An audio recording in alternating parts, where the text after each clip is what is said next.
News. Welcome to the Transfer Exchange Show. We are live, and it's the final day of the Premier League. Arsenal have a chance. It's 1 in a million, but it's a chance. Mikel Arteta says, "Keep believing. You have to believe, because if you don't believe and you're not there, you can't win." If Arsenal do not win today, and by some minor miracle, Manchester City do not get a win at the Etihad, then it'll be absolute devastation because we would have slipped up. We have to be there. There's a chance. There's a slim chance. We got some team news coming in from TikTok and they're saying no Gerard Bowen today. Let's quickly look at the Arsenal team news. Starting with David Raya in goal for Arsenal, Benny Blanco, Ben White at right back, William Saliba, the Rolls Royce with his partner, the Beast, Gabriel Magalhaes. In at left back is the Japanese international defender, Tomiyasu. I wasn't even going to try his first name. I've had a couple of beers. There's no shame in being honest there. Declan Rice, the player of the season nominee, Declan Rice. Side by side with Thomas Partey, the octopus, back in the team. And since he's been back for injury, he's played every game. Not too great last week, but can he have a good finish against Everton today? We've got Martin Ødegaard, the captain, Norwegian international, the absolute genius on the pitch. I call him Arsenal's new version of Dennis Bergkamp, the midfield Dennis Bergkamp. Oh, yeah, I know, I said it. But how many beers you had, bruv? He is that good. He is that good. We've got the Belgian wizard, Leandro Trossard. I've got to do the celebration. Is he going to get one today? He's XG. Yeah, his XG is currently, I think, top side by side with Haaland. And he's kept his shirt from Martinelli, but there is a surprise today. Martinelli does get the start. Bukayo Saka is out due to injury.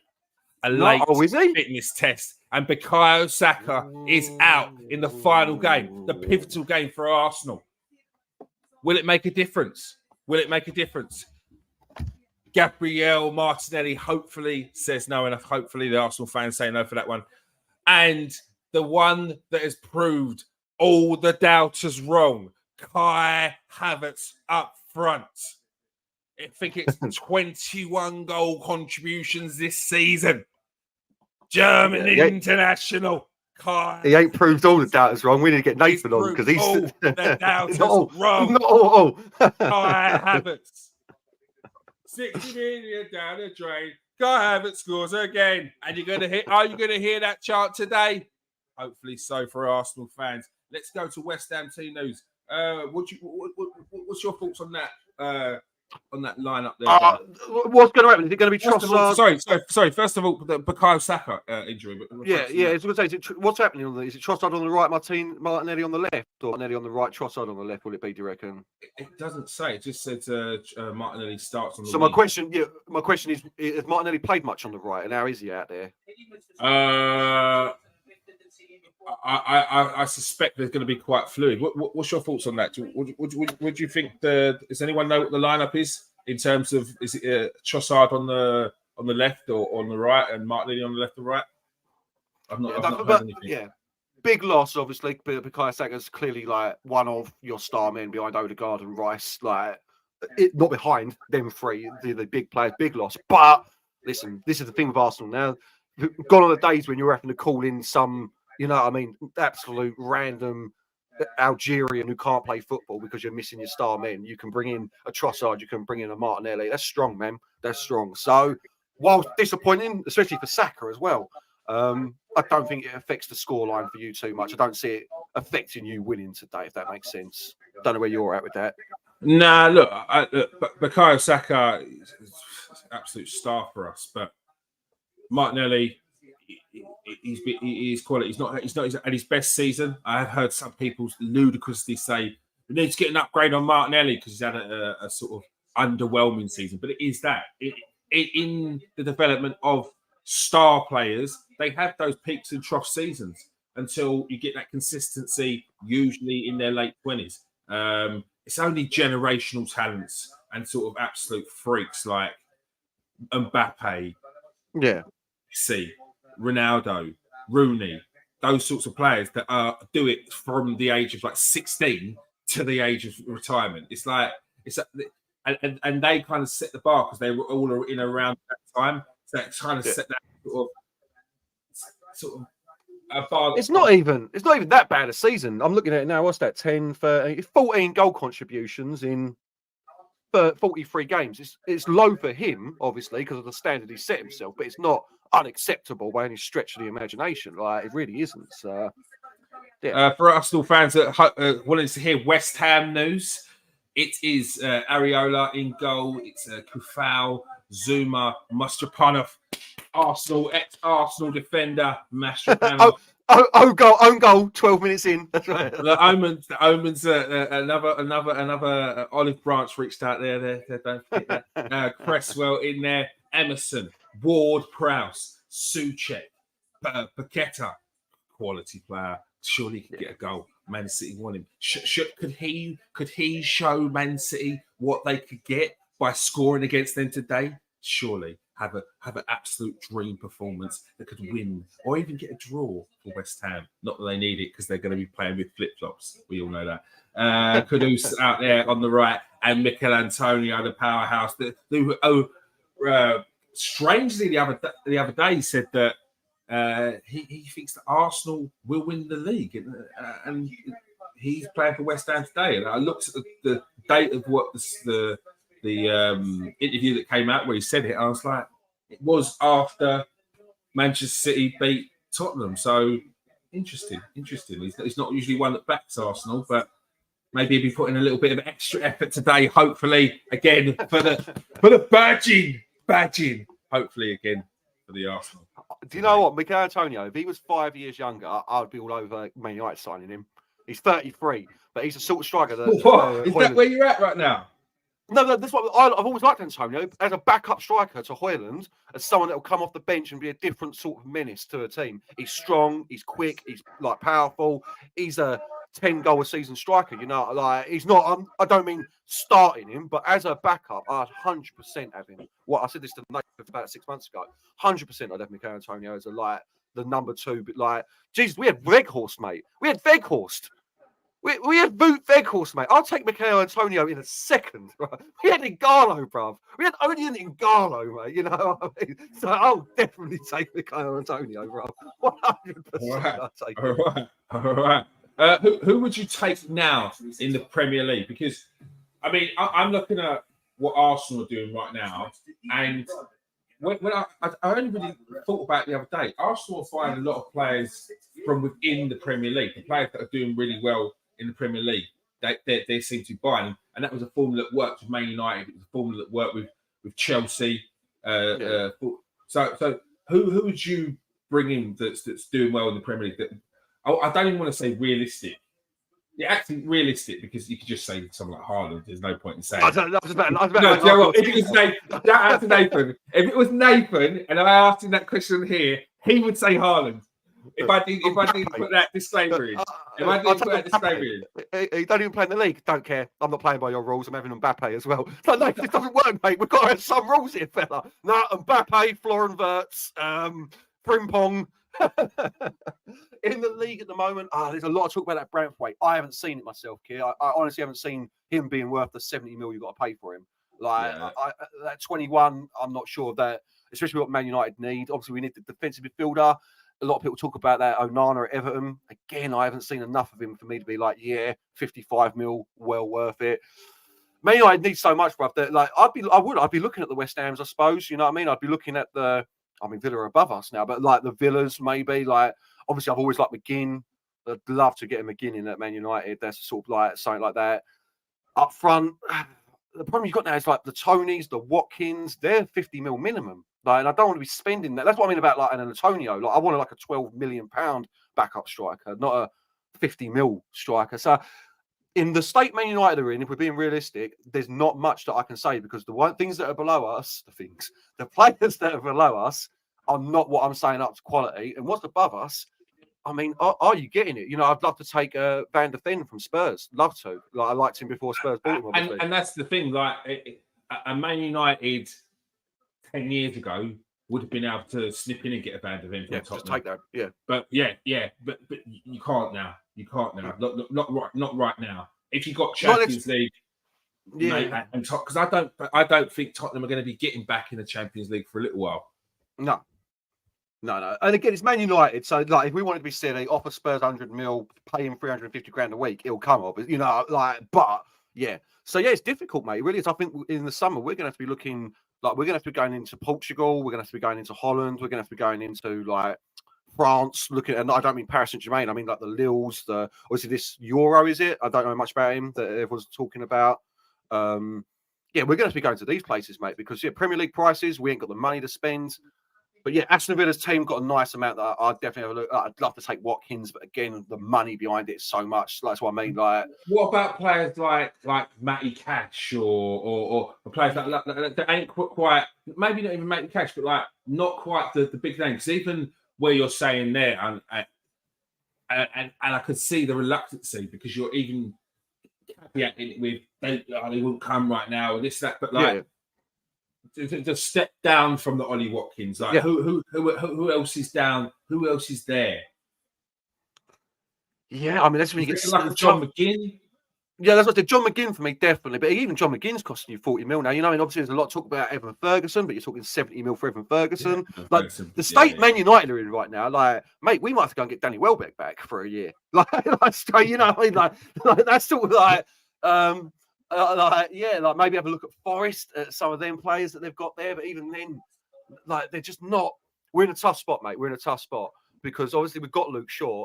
He's injury prone, and we need to get rid of him. So to talk left back for a second, you're not going to find better than Luke Shaw. So it's exactly what you're saying. We're going to have to look at a step down, but that can be reliable all season. So like a Matty Cash, you're right. You know what I mean? That is the level. And I know Man United fans don't want to hear this, but that's the level Man United got to be looking at next couple of years, I think. But we're not going out. It's a build. And the thing, what you've got to think, how old's Matty Cash? I don't know. Let's just say it's like 2027. Yeah, I think about that, yeah. Take 2-3 seasons of him. You could be able to sell him when he's 30. And a European team will buy him because he's a Poland international. One decent tournament that he has, when you're looking to maybe ship him on, you'll get that sell. Do you know what I mean? And that's what you've got to be looking to do. It's that build again. It's that stability and that foundation. And in the background, then building up your roofs and sorting that out and cleaning up the other side of it, outside of the pitch. Yeah, maybe look at an Arsenal or Liverpool. Look at some of the players that aren't getting played. Maybe an Emil Smith Rowe. You know what I mean? Like he's a good baller. That's what I mean. Yeah, 45 mil minimum. Yeah. Like 40, I mean, 45 mil. I honestly think you'd be able to get an Emil Smith Rowe. Like Emil Smith Rowe. Let's be honest. Who's going to be going for him? Villa. I think Villa will be very interested in Emerson. Newcastle, maybe. Newcastle. So you throw your name in there. There's no reason why you potentially couldn't be doing it. You know what I mean? So it's like, has Gravenberch played much for Liverpool? Has Gravenberch been doing bits for Liverpool? I'd never see his name mentioned. Right, he did go to Liverpool, didn't he? Gravenberch. Yeah. You know what I mean? Like, yeah, Graham Back. He went to Liverpool. He went Liverpool. Yeah, he did. Oh, he has not done well this season, has he? Ouch. He's not. He's not. But like that, yeah. It was Szoboszlai and Gravenberch that went to Liverpool this season, and Gravenberch's been great in and out. Yeah. So yeah, like that's what we've got to be looking at. I think is the players in the top teams who aren't getting minutes. You know, like so there's those players, and then going to the Brightons and maybe nicking a couple of their youngsters. I mean, what's the defender they've got? The Dutch fella, not Veltman, the other one. Van Heck. Maybe having. I've always thought Man United should have gone. It's probably a bit too late now, but a Dunk. Like or a Webster, a Van Heck. That's what I'm saying. Like the Brighton players, maybe Esputa, whatever you pronounce it. The Ecuadorian is it a left back? Yeah, that's where the only thing is Tony Bloom's a very astute owner, and you'd be paying big bucks for getting everything costs money. Yeah, this is what I'm saying. Specifically bought in players to sell them on because they've got an eye on the next one that's going to come through in that position already. That is literally their game plan. When I played Football Manager with Brighton, it's literally at the start of the season. They're like, you don't buy anyone over 23. Like this, like it's resale value is what we want. Like, like literally, like, and their team is like when I first started it, I was like, mate, I need some experience in this team. I was out in Brazil, like signing like 28-year-old Brazilians just to like buff up the age a little bit. But yeah, so yeah, you go Brighton, you go. This is where you get some, maybe Newcastle sniff around some of their players. You know what I mean? Like, but again, Newcastle players how money. did Hudson-Odoi? How did he do? Yeah, I mean, it's maybe snipping him up from like a Nottingham Forest, the players that haven't done it, but have still got something. Still got a bit about them. Got a gamble. That's what I mean. Morgan Gibbs-White, because that's definitely they paid 45 mil for him, bruv. But look, it's one of them ones. If he one of them ones, they're on by a shoestring in terms of they've got to be with FFP. They've spent a lot of money each season. They've brought a lot of players in. They've got to be selling on players and moving them on. Do you know what I mean? There's got to be something written in their contracts. I'm sure there's got to be. What's the Fulham fella, the defensive midfielder? Polina? Like, obviously, he's but again, he's 28, 29. Like, Bayern Munich wanted him. They was looking for about 70 million. They was looking for about 70 for him. So yeah, we've got to go into mainland Europe, I think, and try and find gems. Like, really, try and find some gems. The one that Wolves signed, Gomez, the midfielder, is not a bad little defensive midfielder. But again, what he's saying, 40 mil, 45 mil, you know, like, From what I'm hearing, Man United have got. So if you take it from what I'm hearing, Man United have got about 120 to spend in the summer, something like that, before sales. You're like, can you gamble? Like, it's crazy. The situation is mental. Where we've overspent for the last 10 years, and so yeah, it's going to be tough, mate. It's going to be tough. But I mean, before the game starts, let me flip it back on you. Let's say you don't win it this year. What do you need next year? Even if you do win it, what do you need next year to take your step in the Champions League and to make you a powerhouse of the league? For the Champions League, we need a goal scorer. And it sounds like quite obvious, but that's not necessarily what we need for the Premier League, because obviously we've seen what we've done right now, and we've scored again a very good amount of goals for Arsenal and the Premier League in general. But for the Champions League, in those games, you need someone who's just a bit of a dog in front of goal. Man United had it where they can even bring them on as a sub, the Chicharitos, the Ole Gunnar Solskjaers, the Andy Coles or Louis Saha. They've always had that sort of player that can come on and do that. We need that. We haven't got that option off the bench for a striker. And we've got players that can play in that position, but we need someone who is a centre forward. That's their main So what are you thinking here? Like a Tony or a Watkins, or are you going more on Osimhen? Nah, I'm thinking more. I like that. The sporting I like the sporting one. I like Victor Gyökeres. I like him. He reminds me a little nicely bit of done there, bro. Gyökeres. That's I can't even do it after you said it, bro. Gyökeres. Let's call it. He reminds me a little bit of like a Craig Bellamy sort of striker, Dirk Kuyt, a little bit like that. A blend of them too. Reminds me of that. So yeah, I like him. Other than that, Benjamin Sesko is a name that Arsenal are very interested in. There's a bit of transfer news. Arsenal are very interested in Gyökeres and Benjamin Sesko as the two main targets up front. They do like, who's the other one? The one that's a bit of Bologna. Zerki. They do like Zerki, but it's not a main target. They're interested in him, aren't they? A lot of people across Europe are looking at him. So I think that's his agent pushing that out a little bit more in terms of the transfer news that's coming out, because I think he's probably looking for a move to the Premier League this season. But I don't think it'll be Arsenal. I think maybe keep an eye on him for clubs like Aston Villa that be going to the Champions League, teams that will be playing into the Europa League, maybe even a Tottenham. So they're probably going to need another striker because Son's coming towards the end of his career. Obviously, missed the other day against Manchester City. And that's been very much the story of his season. So it was no surprise that Tottenham lost the other day to Man City. It was no surprise. It stung at all, Keir, that miss. Not that. So this is the difference, Keir. You're shopping in Waitrose, bruv. You're in Marks and Spencer's getting that fresh produce. I'm at the food bank, mate. I'm begging for a tin of beans, fella. That's where I'm at. You play champ, mate. You play champ. You play Football Manager. You know, sometimes that's fun. Yeah, Sometimes no, playing 100%, that game and bringing in these yeah. gems, and you Brighton find game, one, yeah, you yeah. The find Brighton one, game I you just doing find one. is much better. It's Yeah, fun. much better It's than the fun. It's United game, Gareth. enjoyable. Yeah. Yeah, and when I played Football Manager, only when I first started ever playing Champ, really, I started. I played Arsenal games, and Yeah. I got very bored of them very quickly. And Yeah. any new game that I played on Champ, I'd start with generally a Championship team or a team that had decent money in the Premier League, like an Aston Villa or a Leicester or someone in the Championship. That's Decent money Brighton as this well. year, mate. Brighton started like 90 mil, bruv. It's quality because they just sold Casado and everyone, haven't they? So you're like, yeah, and you're out there just buying. Like, I messed it up the first time. That's why I'm losing at the moment. The one I'm playing with Birch. I just went out and was like, oh, this youngster, that youngster. And then that's when I had to start being like, I've got a team of 21-year-olds. I've got to go and find some 27-year-olds to buff this team out. But, yeah, no, it's quality game, enjoyable. But Man United back to, yeah, that's where they've got to be going. You know what I mean? We can't even be looking at, like, I don't think, you know what I mean, like the Antonio Silvas at Benfica, the centre-back that I really like. Like, we can't be looking at the kids at Sporting, the Diamonde or the Ignacios. We can't, like we got to be looking at like William Carvalho, someone like that. You know what I mean? Like literally, like them players that were real prospects 5 years ago. That's probably where we need to be looking. Like you're saying, who now haven't quite made it. They just need that move to reignite their career.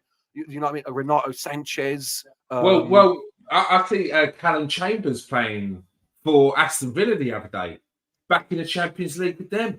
Yeah, A player that left Arsenal last season, a player that was getting game time as well. A player I always liked, but he needed consistent game time, and it was he had a few injuries which weren't at a bad time. When he come back, he weren't playing too great and couldn't really play his way in. But he's gets some game time at Aston Villa, and good luck to him in back in the Champions League at a high level as well. Yeah, no, yeah, fair play. Exactly what I'm saying. Fair play to him. That's what we need. Some of them who aren't going to cost us a lot.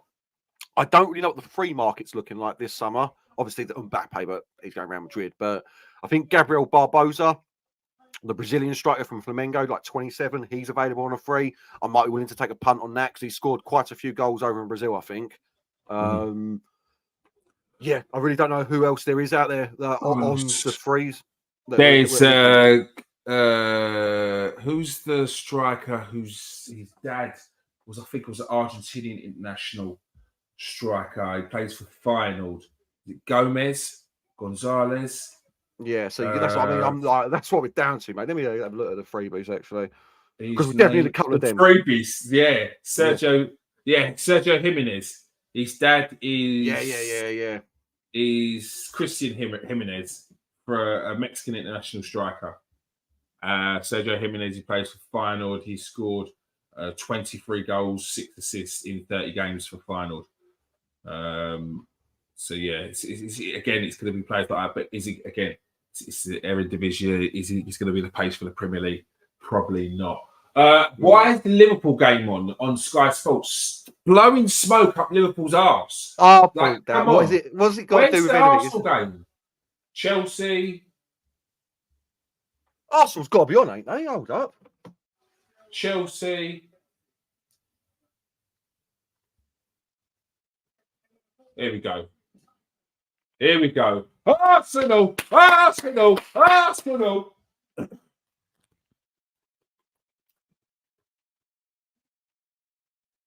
Where's Arsenal? What channel are they on, bruv? Oh, they're on TNT. That's why. I was it. Yeah. No wonder I ain't seen no build up. That's what I was just thinking. I'm watching an interview with Jurgen Klopp in the background. You know what I'm saying? Like, Here we go. Shaking hands. Once we start, let me know what minute you're on so that we sync up, bruv. We'll get that sorted early. That's I definitely need you to check in on the Man City game as well. Oh, got that on the blower, mate. Yeah, I got that on the blower. Arthur on the TV, mate. Man United, nowhere. We're going to get live update from Garth for the Manchester City game. So any Arsenal fans out there, you know where to stay. And I'm going to be live right now. I can go off against Everton. I'll tell you what, on a different note then, Keir, talk about who would get in. We've got 2 minutes to go. Who are you letting go in the summer? Well, we know that Mohamed El Neni is gone. Cedric Oh, is is he? gone. Yeah, Thomas Partey will probably go because we can't really afford to keep him with his injury record. It's a shame. Look, it said a lot. It's a testament to the player, and I know people are very quick to throw Thomas Partey out the door and say a lot of stuff, but since he's come back, he's played every game. Since he's come back to full fitness, he's played every single game. Anytime, as soon as we can get him back in, he's been in. And I believe that would have been the team this season, the majority of the season, and rotating with Jorginho in certain games, probably more so the Champions League game for Jorginho and specific games, and definitely closing out games for Jorginho as well. But Thomas Partey is a player that you can easily forget. He has been a player that in one way we haven't missed, but in another way, when you get him back, you realise actually what you have missed. Yeah, You've missed an aspect to your game which you've had to adapt to, which you've done very well in, but you just think if you add that extra, that's 2, 3, 4%. Does that take you over the line right now? Does that put you already ahead of Man City and winning the league? Do you know what I mean? Does that give you that extra? Because it is only 1% right now, as you can see right now. Yeah, 1% mean everything. And you're right. You know what I mean? Do you draw? Was it Fulham you drew with? Do you draw with Fulham? Do you lose them 2 points if you've got Partey to Villa, West obviously. Ham, lost to Villa. I think we draw and lose, or was it 2 draws to Fulham against Fulham? Was it 2 draws? Was it 2 draws? So there you go. You know what I mean? One of those being a win, you're level on points and above them on goal difference right now. Yeah. And that's the football. That's the 1% we were talking about a couple of weeks ago. That's exactly what I'm saying. Like anything can happen. Well hyped for this. Can't believe I'm hyped for Arsenal and Man City winning the league. I nearly swore. I'm so upset with myself. Swallowed that one back in. You know what I mean? We ain't past the watershed yet. There might be children watching. So. Quickly, what they're saying on TikTok, they're saying this is the kind of day you need in 2010 Stoke City to deal with Man City. Yes, you do. You need a 2010 Stoke City to deal with Man City. With Stoke City needing to stay up. With Stoke City needing to win to stay up. Good.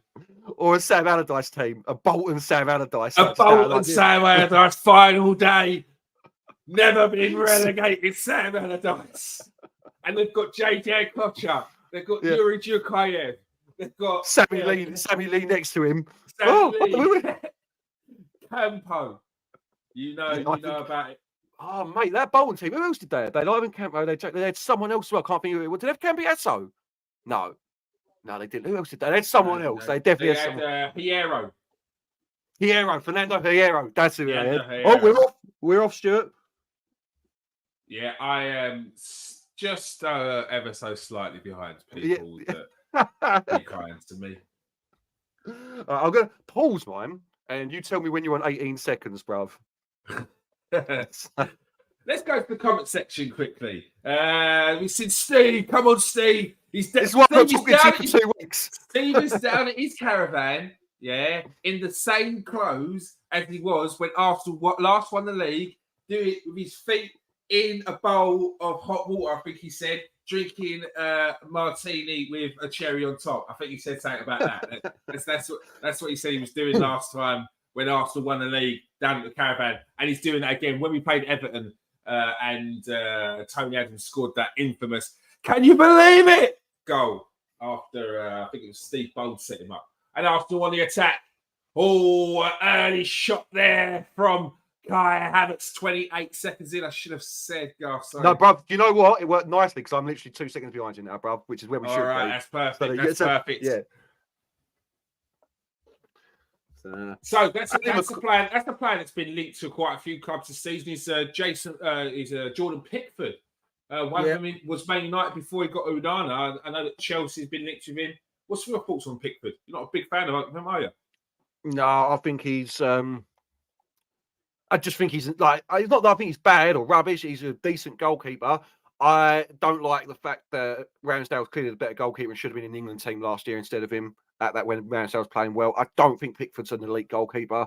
I think he's got a nice spring on him, but I think he's concentration lets him down a lot, and I do think he's very rash and brash sometimes. I know goalkeepers have to be, but a little bit too much for my liking. He doesn't fill me with confidence as a goalkeeper, is probably the way to say it. But then again, I've got Onana between the sticks, so there is a fine line between arrogance and confidence with keepers, but they need to have that, and sometimes a little bit.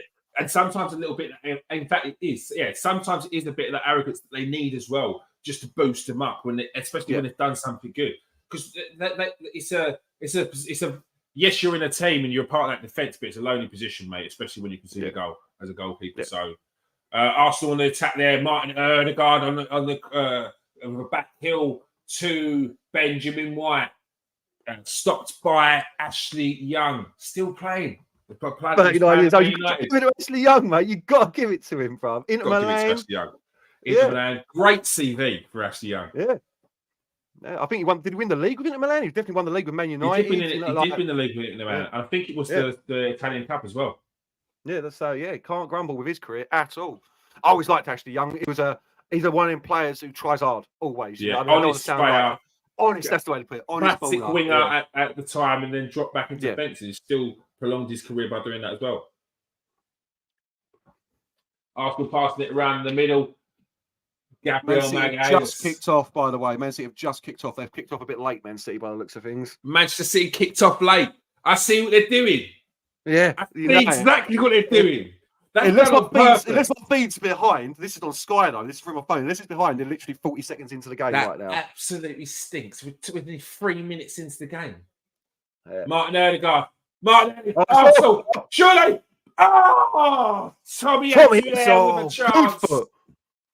Great block there. Yeah. Great block there. There's a foul there by Dominic Calvert-Lewin.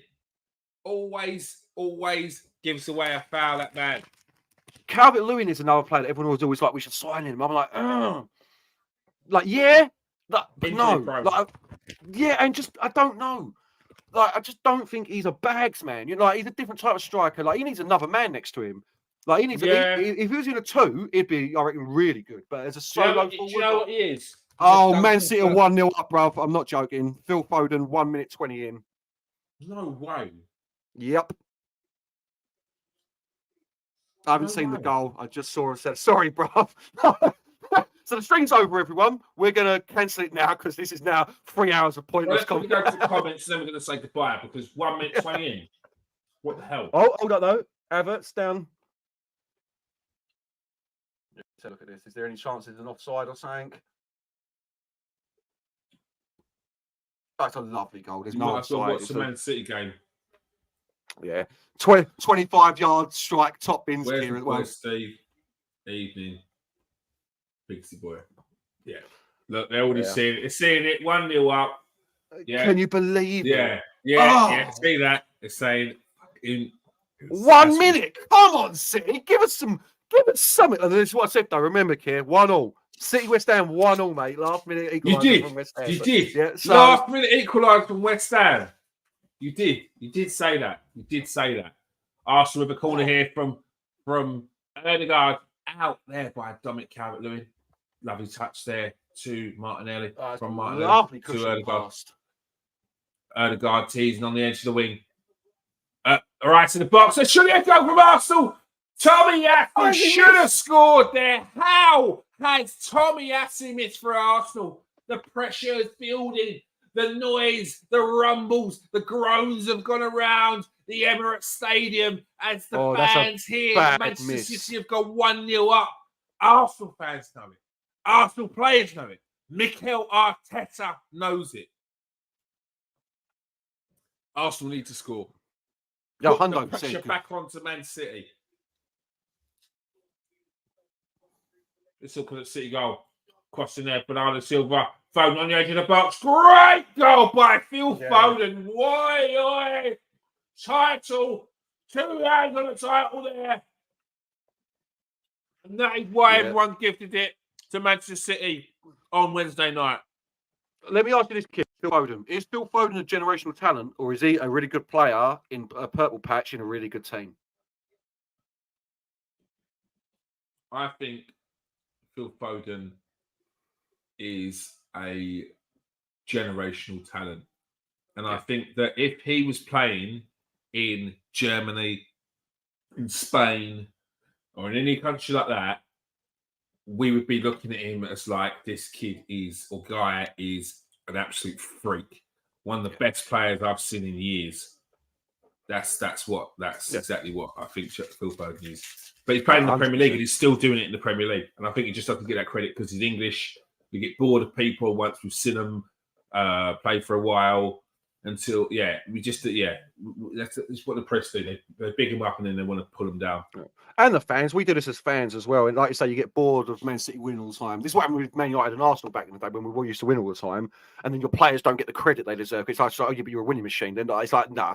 I saw this on someone asked it on Twitter where I asked, and I was like, for a brief second, I was like, is that a good question? And I was like, no, it's not. Phil Foden is one of the best players of his generation without a shadow. Yeah, he is absolutely sick. And you got Jude Bellingham in there, like midfield. Cole Palmer, Conor Gallagher, like Kobe Mono, yeah. Saka. Like it's like we've got a real talent, but it's just you look behind you, and you're like, oh god, we're playing Harry Maguire. Probably if people like Shaw were fit, he'd probably be playing. Trippier will get a game. Walker, they're not the world's best, are they? Let's be. Even their peak right now. Their peak, not at their peak right now. No, yeah. Like even Kyle Walker is one of the best right backs we've ever seen, but he's not the best right back in the world. You know what I mean? Like, so yeah, this is why everyone keeps putting out. It's like, what stops this team winning the Euros? I'm like, well, it's England, so everything, mate. Like, have you seen the France team? Have you seen who they've left out? The French team. It is the French not like because like in a shocking way, just because they haven't got space. Like their team is so sick, they haven't got space for some of these players. It's ridiculous, mate. Like absolutely ridiculous. Did they pick their squad? Yeah, I think so. Unless it got done on Twitter by someone here. Like,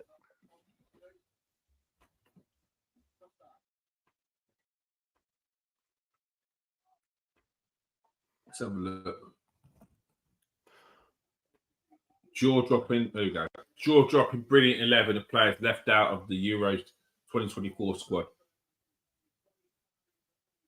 I don't know who Chevrolet is, to be fair. Gusto. Yeah. He's had a good season for Chelsea, Gusto. Yeah. He's had a good season for Chelsea. And he was good in the fantasy football early on as well, because he scored a few goals. Got me some nice points, kept me going early days. Gusto, yeah, good, decent player. Disassi, I'm not surprised at that. Like, no. Disassi, I don't really rate him, if I'm honest. He's all right. Jean-Claude Todibo, the player that Man United are linked with. Yeah, been linked with him for a couple of years as well. I don't know much about him. I really don't. He was at Barcelona and had a bit of an iffy season and a half. Got sold, went out on loan to Toulouse, I believe it was. Yeah. And then got bought by Nice. And then, he's done well again after that. He's settled in and doing well there. To be fair, I think this is the one. I think a lot of people are very surprised with Todibo not being like. If you read at the end there, they're like they can't believe Upamecano's got in there over him. So, but again, that's I mean, I think I'd be more shocking if you left Upamecano out. That's one of them. I think. Mm-hmm. I know that Upamecano's had been up and down in form, but for France. Deschamps knows what he wants with him. It's like when people say, why are you not playing Saliba? I see Saliba in the Champions League and I see why they're not playing Saliba in those big tournaments because he's not ready there. Matthew Guendouzi, get in the bin. It's not shocking that they've been left out, but it's just they're good players that have been left out. Their team is so strong that they've got quality players that they're leaving out, bro. I don't want to upset you here. They're not 2-0 up, Man City, but I swear I have not seen them not camped inside West Ham's box for the full 10 minutes I've been watching this. Look. Does anyone think that West Ham are going to pull anything back? Garth's prediction's still on right now. Right now. Declan Rice coming through for Arsenal. He's dropped a shoulder, but a great challenge there by Decore. Brilliant challenge. It was dangerous. Had to make sure he got good connection with the ball for that. Otherwise, that would have been a bad ball by Braithwaite. Declan Rice on the edge of the area. Go. Oh! Oh, it's poor. Not it's poor the in the greatest of connections there from Declan Rice. Oh, that is who played there? Is that great Braithwaite? touch there. Great touch there from Erdegaard. Declan Rice should have done better. Should have done better. Let's go back to some of the players. I don't know if it's Enzo Leafy. Who's this?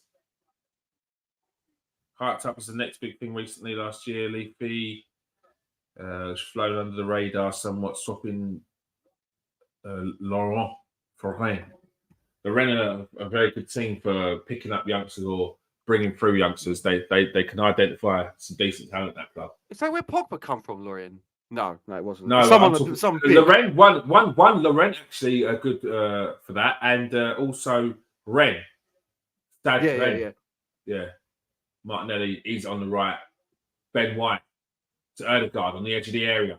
Martin Erdegaard drops a shoulder, twisted and turning like he always does. I love that. I could watch that all day from Erdegaard. It's like fine. It's like fine art. It's a masterpiece. It is. Crossing there from Erdegaard to Havertz, but Seamus Coleman, the donkey Irishman, heads it out. Havertz playing that game. Trossard on the edge of the box. Jinky little run, drops the shoulder, drops. But a good challenge there again from Decore. Good tackle. Oh, you know Saliba just rolls. Rolls. Calvert-Lewin off the ball. Decore is another good one. Decore is another good one. Yeah, I like Decore. I have liked Decore. Old now, though. Yeah, but Man United are at that stage, bruv. They're like, I'm not that bothered about like how old someone is, etc., etc. You know what I mean? Like, I need players for a couple of years this season just to see us through. Is it Crystal Palace Decore as well? The other is that the same? Because he's a good player as well. I know you're talking about. They got him from Long, I think it was. Yeah. And he's Trossard with a shot saved there by Pickford. It is it? I want to say Dakota or something like that. It's not Decore. No, it's Decore. No, it is Decore. Chiek Decore. That's it. It's Czech Decore. Yeah, it is. He's a good player, man. Do you know what? Palace. We're going to go to Palace and absolutely decimate. Man United fans want to obliterate Palace's team. Would they join Man United? That's the question. I'll take Tyrick Mitchell. Tyrick Mitchell, yeah. I'll take the Mark A. I'll take Elise. I'll take Eze. I'll take Mateo. Of course you'd take Elise. And of course you'd take Eze. What's your thoughts on the Bruno Fernandes situation? Apparently, he wants to see that if he's happy to stay or really wants to stay.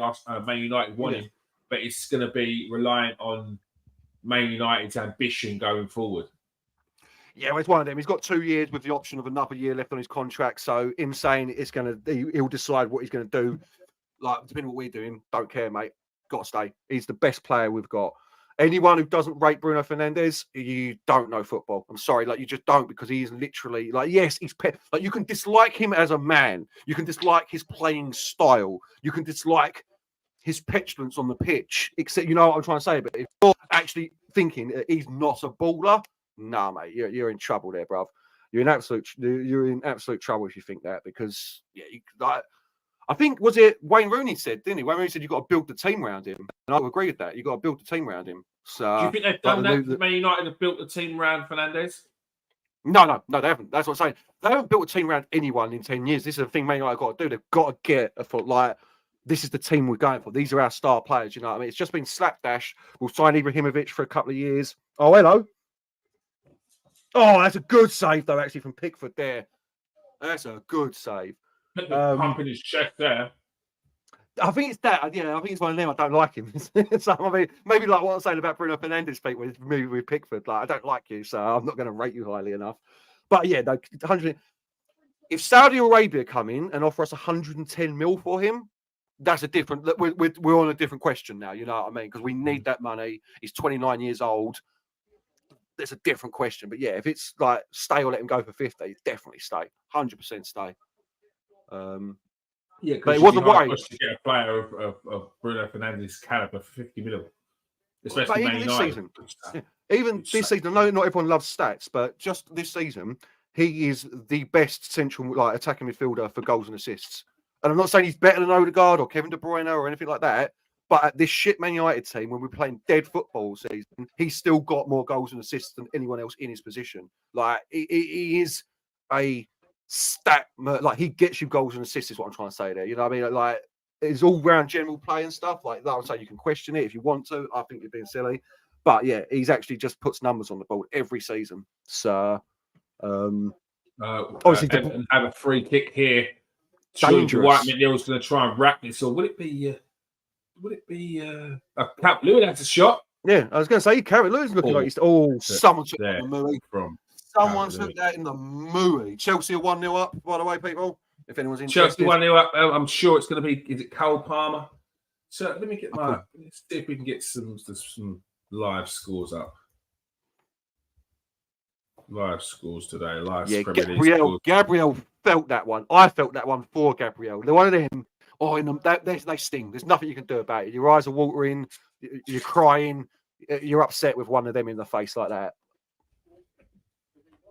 West Ham, Aurelio just pulled out a magnificent save from the Doko by the looks of things. Going top bins, one-handed. Lovely save. Nottingham Forest 2-0 up against relegated Burnley. I think this is the first season in many years that everyone that came up went down, didn't they? Yeah. Oh, this is. It's Casado apparently for Chelsea. I saw that Bovey banging on about it's such a shame. I can't do accents. It's such a shame that like the Championship can't compete in the Premier League anymore. And I'm like, you're just an absolute clickbait merchant, bruv. Like it's just like Luton were never going to survive. Let's be fair about it. You know what I mean?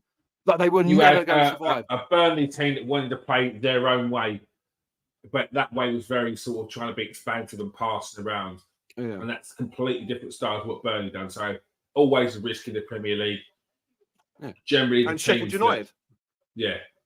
I mean, look at Leeds. They are probably the best team to do that coming up from the Championship, trying to play that sort of style. And they lasted, that didn't last too long at all because as soon as you get injuries to those players that play that style, you've got to then, the drop-off is too much. And I mean, Burnley, many a time you heard that they were close to getting rid of Company. They stuck by him, so there's no reason why when they go down, they don't stick by him again and him bring them straight back up. Because I mean, when he did come up, he absolutely smashed the Championship. Yeah, right. That's what I like to see. A bit of faith. It's like a bit of faith in like being given to people, a little bit of reward for what you've done before, not what you've not Janet Jackson. What have you done for me lately? Like, you know what I mean? Like, I need to like a bit of. Yeah, I like that. I like that a lot. You know what I mean? Especially as they know that, you know what I mean? They knew they were going down. We knew they were going down, sort of thing. So,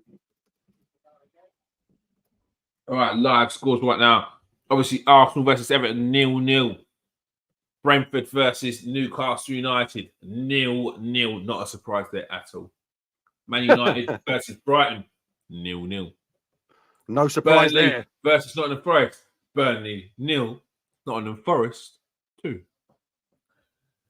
Chelsea 1. You got me the same. Do they still do that? 0. Crystal Palace 1. Aston Villa 0. Liverpool 0. Wolverhampton Wanderers 0. You know what? When you was waiting for that, the suspense and the build-up for him to say the score of the other team, it was like, oh, what? No way! No way! Liverpool got bad news, mate. What's that? I got bad news. Man City 2 up. I was probably going to get to that. Oh, I would have just seen that next. Luton 0. Fulham 0. Manchester City 2. West Ham 0. Sheffield United 0. Tottenham Hotspur 1. Bit late for that, isn't it? Foden again. Oh, it's a scrappy goal, but still. Arsenal, come on, let's get a goal. Let's just do it for ourselves. Come on. Listen, it's 20 minutes in, bruv. Like, don't get too dang it. It takes one goal. I mean, one goal from West Ham. Put it on City a little bit. That's your prediction out the window. Maybe a late gone. spurge in the first half. 2-2 to West Ham. 3-2 just after half time. Make Manchester City sweat. 3-all. No, nothing. I can't believe Man City are doing this to us. Come on, West Ham, do something, man. Arsenal, give us something. I can't have Man City just winning this title with a 7-0 win against West Ham. That's the other one with the tickets. What I used to love is they had to repeat it twice, didn't they? It would be like Manchester United 7. That's 7. Bolton Wanderers 1.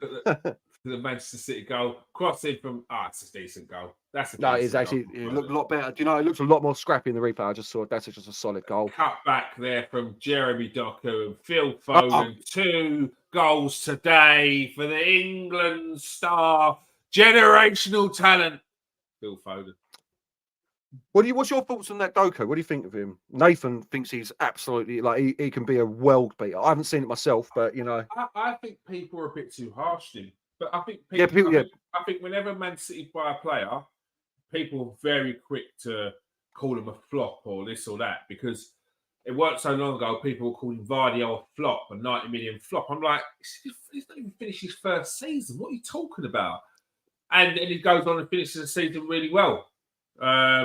So yeah, I like the look of Doku. I think he needs to be a bit more composed. I think he needs to. I think, yeah, in a Man City team, he needs more composure. He needs more to his game where he can stop-start, as opposed. He needs a bit more Grealish. He needs a bit more stop-start as opposed to just everything just 100 miles an hour and so direct. I don't think he's a pep player. That's my problem with it. Like, I don't think you can mold him into a pep player. Like, his whole game is what you're saying. Get it past a man. You know what I mean? Speed. Like trickery, and that just isn't a pet player in my mind, like at all. So I wonder if you're going to see the best of him, like in a couple of years when he's left Man City, if he does leave. Newcastle 1-0 up. Harvey Barnes for another goal. Harvey Barnes with a goal for Newcastle 1-0. Graham Jenkins says Manchester City have won it yet. Scotty says Foden is unplayable. Azure Dragon says, "Wow, Foden again for the second goal." I know it's not. Was he saying? Vaughan saying, "I agree. Foden gets player of the season, surely." Casado's goal was crazy for Chelsea. The title is gone, guys. Gilly says, "Title is gone, guys." Again. Throw me a Snickers bar. I need to go get another one. I'm starving. It is the hope that kills. We've got 400 people watching. Get in the comment section, people. Let us know what your thoughts are. Yes, I know there's probably people out there pointing the fingers at Arsenal fans, but you can't. Arsenal have had a very good season. They took it down to the last day. Yes, it was only 1 in a million chance that Manchester City would drop points to West Ham today at home, but there's always a chance in football. But Arsenal have had a great season. They've got to be very proud of what they've done. Still plenty more to come from this team. Champions League, some a bit better cup runs, and hopefully one day, very soon, the prestigious Premier League trophy for Arsenal. They need it to shut the doubters up. Man City are just a juggernaut. Honestly, they're still 2-0, but like every time I look at the phone, Man City, like I said to you, they're just camped in West Ham's half. It's like I don't think I've seen West Ham with the ball. It's just been Man City players. It's good. When they have to turn it on, you've got to give it to Pep and his team. I know I don't want to, but that's crazy. Is that free? How did he stop that? Oh, that is. Oh, who stopped that on the line? Man City nearly had a third there. Man City nearly had a third goal. Yeah, lovely ball cut back across to Haaland, and then who stops it on the line there? Oh, that's amazing defending. That's proper defending. That is. Who is that? Everton. Go on. Everton are making Arsenal work here, putting pressure on the defence here. Thomas Partey cleans up, pass it back to William Saliba. Ben White crowded out But good ball there to Kai Havertz What down the the wing. ball? Where's Kai Havertz going to go? Who's his options? He's got options there. Is he going to cut it back? Go for the shot. He's going to go for the shot. He does go for the shot, but it's weak from Havertz. But it's dropped to 60 million Martin down the drain. Odegaard on the edge of the area. 60 million down the drain, Gar says. Kai Havertz, will he score again today? Oh, it's a foul there from Decore. It's always coming. Put too much pressure on Party, but Party's played. You're not getting through Party like that. Rice to Tomiyasu. Tomiyasu, is that Gabriel there? Rice to Party. Party with the ball in the box, but it's a wasted ball there to Pickford. Yeah. That was almost like an 87th minute. You're tired and don't got any more ideas left. Ball that was from Party. Like saying I got to come off the TikTok for some reason and then join again. Is it because I've been on? Yeah, have you done? You've done the hour or whatever it is. Yeah, it's silly, isn't it? Yeah, something like an hour and a half, something like that. I'll join back in a sec. But no, Everton have been given a good account of this. This is the thing with Everton. Any given Sunday, you could smash them up 5-0, and then the next week, the same starting 11 can go and get a draw against Man City or a draw against Arsenal. You know, it's weird, their team. Like, it's so up and down. And that's so nice what Darren have been saying before this game. He was saying, we've got to give it to him. We've got to win. People are thinking it's going to roll over. We're not going to roll over against Arsenal. We're not going to roll over. We want Manchester City to win the league. They are the best team in the league, so we want to win the league. So, yeah. You know what? That's going to be my overriding memory of Jurgen Klopp. Him absolutely shitting himself when Sean Dyche turns around. He's like, oh, you want some, do you? Have you ever seen that? And like, he literally almost runs down the tunnel, Jurgen Klopp. Like, he gives him a bit of the mouth. Sean Dyche turns around immediately. He's like, oh, are we doing this, are we? And then Klopp's gone, mate. He's gone. Have you noticed about Jurgen Klopp in recent months, and probably most this season, he's ramped up his attitude a bit. Yeah, because he knows he's going. He's doing the. He's a really arrogant man, Jurgen Klopp. You can see by his farewell. That's what I mean. Like anyone who isn't like that arrogant would just say, "No, I'm not doing that. I'm not having a loads of actors come in and sit in the stands, and I stand in the middle of it." Have you seen that video with the 7 trophies? Oh God, it's so cringe, bro. It's what I'm saying. Like Sir Alex Ferguson. What's it on? What's it on? I don't know where you'll find it. I just saw it on Sky Sports on like their package. So, and it's like literally there's like 100 people in the stands. And then he's standing on the stairwell with the trophies going up the stairs, and like everyone's applauding him. Like it's so cringe, bro. Honestly, I need to find this video. Difficult to say farewell. Is that what or Premier League, or is it the Premier League tribute? I've only just seen that clip, mate. So I really don't know where it's from, what it's called. Yeah, it's just so cringe, bro. Oh, Man City are just absolutely dominating West Ham here. Nearly 3 again. Kevin De Bruyne, 25 yards, curling right foot shot. Just past the post. I knew. Do you know why the Premier League have slapped it on so thick? Because I think the chief people in Sky Sports Football is a Liverpool fan. I think there's been a few snidey remarks about the fact that he's a Liverpool fan and that he does the scheduling, or was a Liverpool. It may not be there anymore, but in that position. But yeah, he done the scheduling for Liverpool, and he's sorted them out. Listen, Klopp. We said this at the time, didn't we? Klopp, I think, done Liverpool dirty. I know it was coming out anyway, but like you can refute it and say it didn't happen. I think it put a lot of pressure on Liverpool when they found out before January that or whenever it was that he's leaving. I really do think that it was very early in the season, wasn't it? I thought. Yeah. Like I know that people were saying like it was going to come out, but you just deny it. You know, like oh no, it's all rumours, isn't it? You're like, and then like the speculation can go about. You maybe tell you, I don't know. It's one of them. I do think it put a lot of pressure on it because then it was all Klopp's farewell, quadruple for Klopp. You know what I mean? Yeah. Arsenal still putting the pressure on Everton right now. Ben White puts it out to Martin Odegaard. Odegaard with a couple of step overs, but back to Ben White on the wing. Thomas Partey probably wanted to round one up and shoot there. Thomas Partey knowing him, but he couldn't. There was nothing on. You saw the ball go. Oh, you saw that. That was visible. Thomas Partey clips it. Oh, that's a delicious Ben ball. White. Just about kicks it in though. I thought he had that. It looked up from my angle. Yeah. Maybe obviously wasn't, but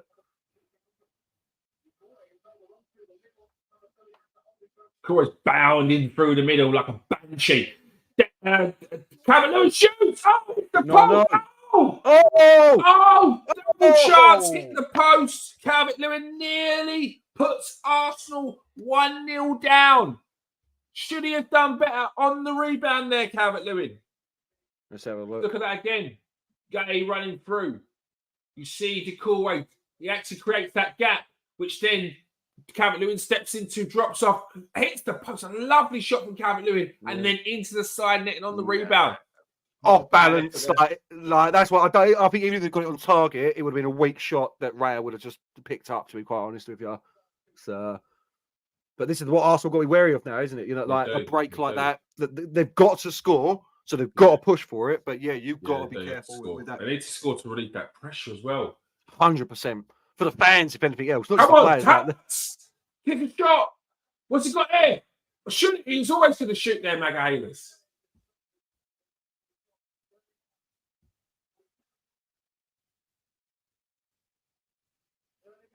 Composure there. Erdegaard drops the shoulder, puts it in the back post. Declan Rice. Everyone's waiting for it to fall at their feet, but it doesn't. And Everton clear it. And to Calvert-Lewin. Calvert-Lewin's smart there. Very clever forward. 32. 39. Yeah, 32 what? 39. Oh, somehow I'm 10 seconds behind you now. What was you before? You're in the future. I was 2 seconds. I was 2 seconds behind you, bro. Now you're in the future, mate. You're living in the future, bro. Yeah, sketch out today. What's the lottery numbers for today, bro? Or Wednesday? Oh, surprise, surprise! I looked down. Man City got the ball in West Ham's half yet again. I thought you were going to say 3-0. No. Well, they're at 30 minutes. Bang on. Yeah, they're 3 minutes behind you. 2.5 minutes behind you, they are. Man City, the cheeky so-and-sos.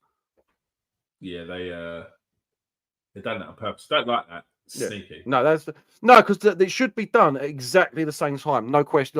There shouldn't be anything like that, man. That's poor from the FA. Sneaky. Yeah, that's definitely sneaky. That's definitely a sneaky one there.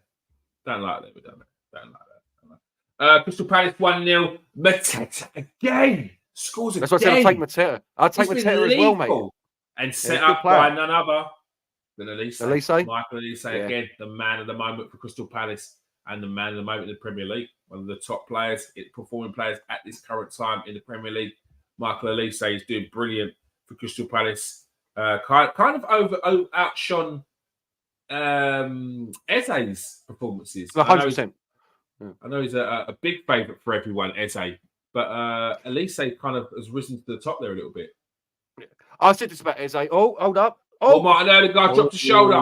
Comes down in the box, but Martin Odegaard just wants to play around him. Oh, Martinelli's down. Is that Martinelli? He's down. He's actually looks hurt. Martinelli looks like a knee injury. Martinelli. Who are the options on the bench for Arsenal?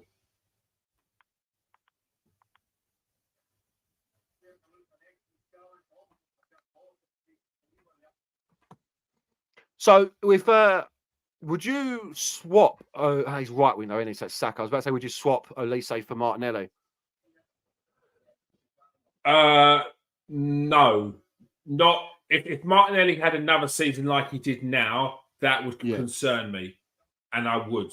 But no, not off one abject season from Martinelli, because I think he's excellent the season before and really very, very good the season before that.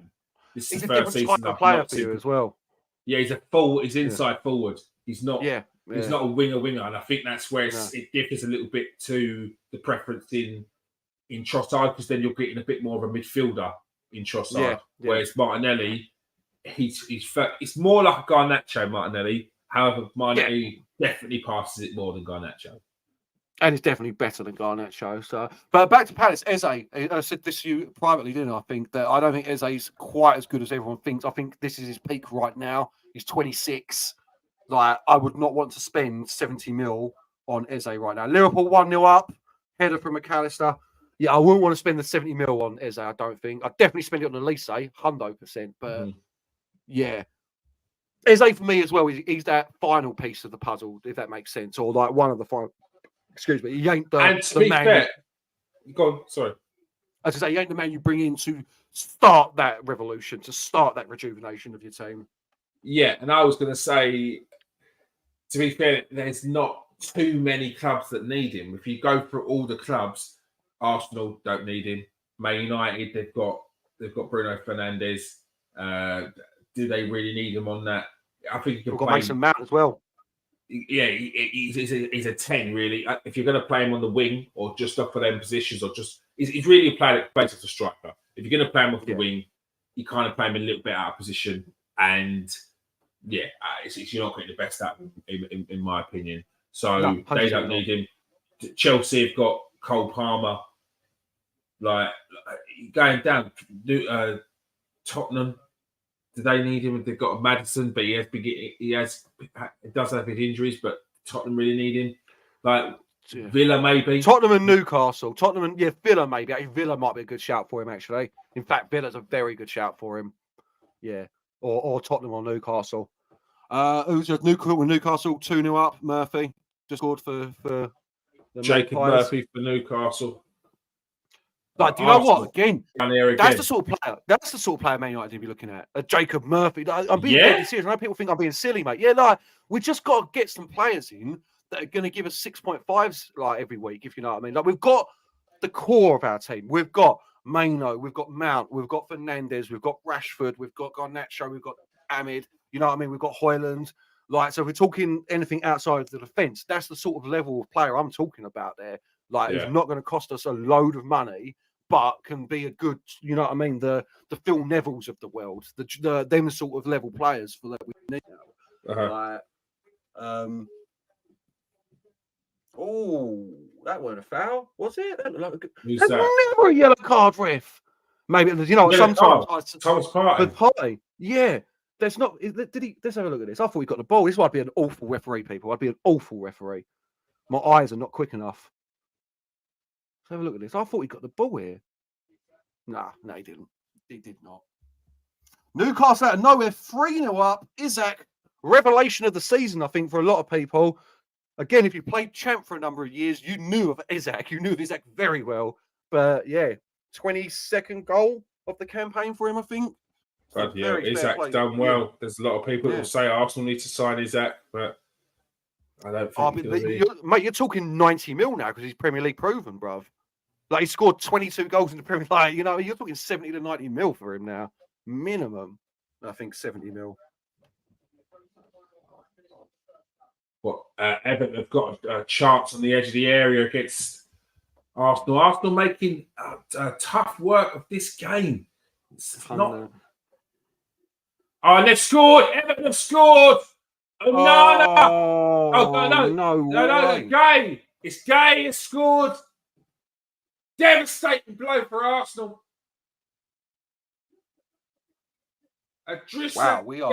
Gay. Garth said 1-0 Everton. He then said Arsenal were late goal. And then to win. Kai Havertz with a late goal to win West Ham! Bruv. Ortega's just pulled out a great save for Man City. A great save for Man City there. That could have easily been a goal. Let's have a look. Big deflection from Declan Rice's head. Oh, there's nothing you can do about that as a keeper. Which left David Raya flat-footed there. No chance. Absolutely no chance.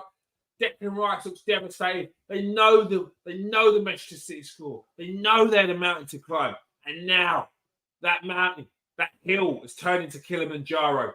Surely it's over for Arsenal fans. Maybe more Mount Snowdon at the moment, because honestly, West Ham out of nowhere, the last 10 are pressuring Man City. They've had a great shot. Like, Man City look a little bit at the moment. Obviously, they'll go and score in a second. But yeah, West Ham have got themselves out of their box, basically, and they're actually attacking Man City for once. Oh, it doesn't say that. Here come Man City.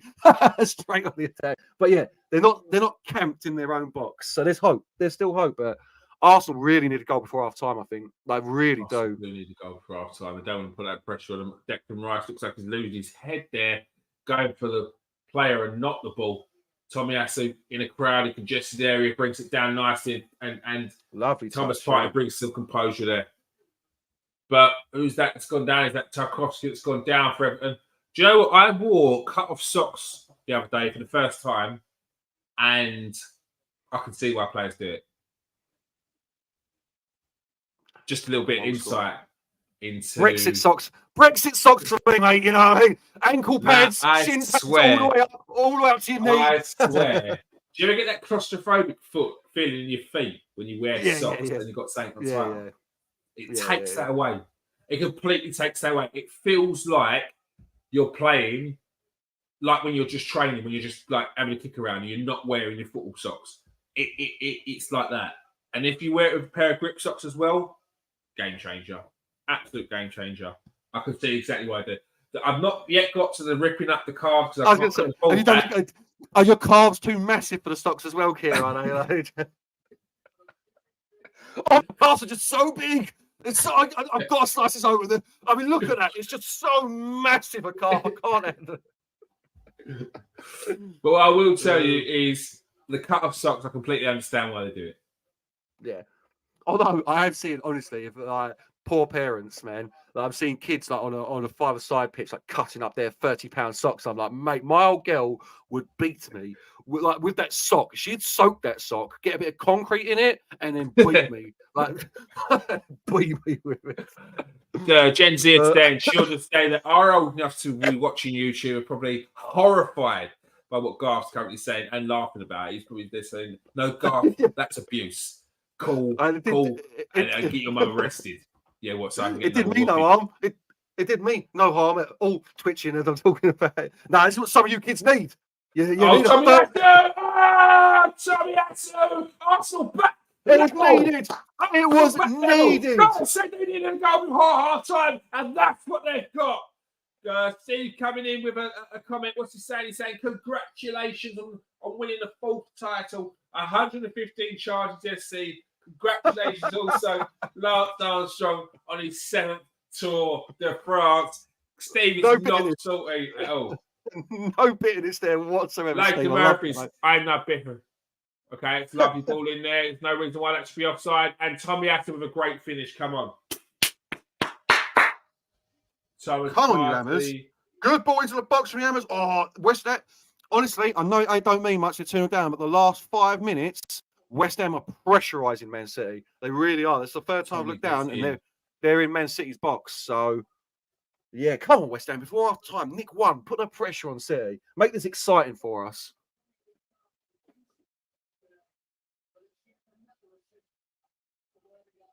This is when you know it's getting a bit tense. It's dead silence. Yeah, sorry.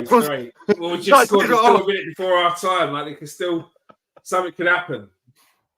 Definitely needed that goal before half time. 100% you needed to be at least on level terms going in. We did.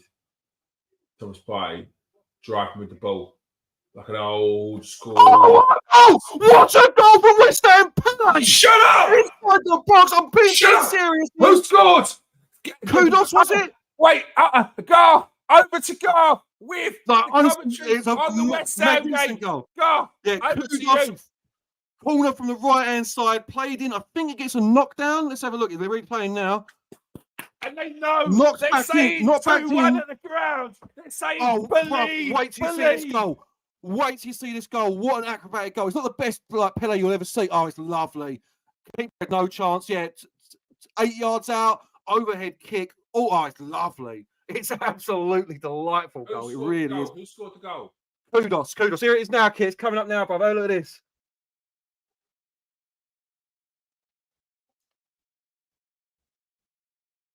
West Ham, touch and over a kick. What a goal there from the Mohamed Kudus. We're back in the game. It's not over, people. It's not over. It's back on. It's back on. Come on, Steve. Get in there, Steve. West Ham, born and bred Stevies, but he follows the Gunners. And today, the spirit is in West Ham as well. He's got his family at the caravan chanting. Come on, Steve. Get in.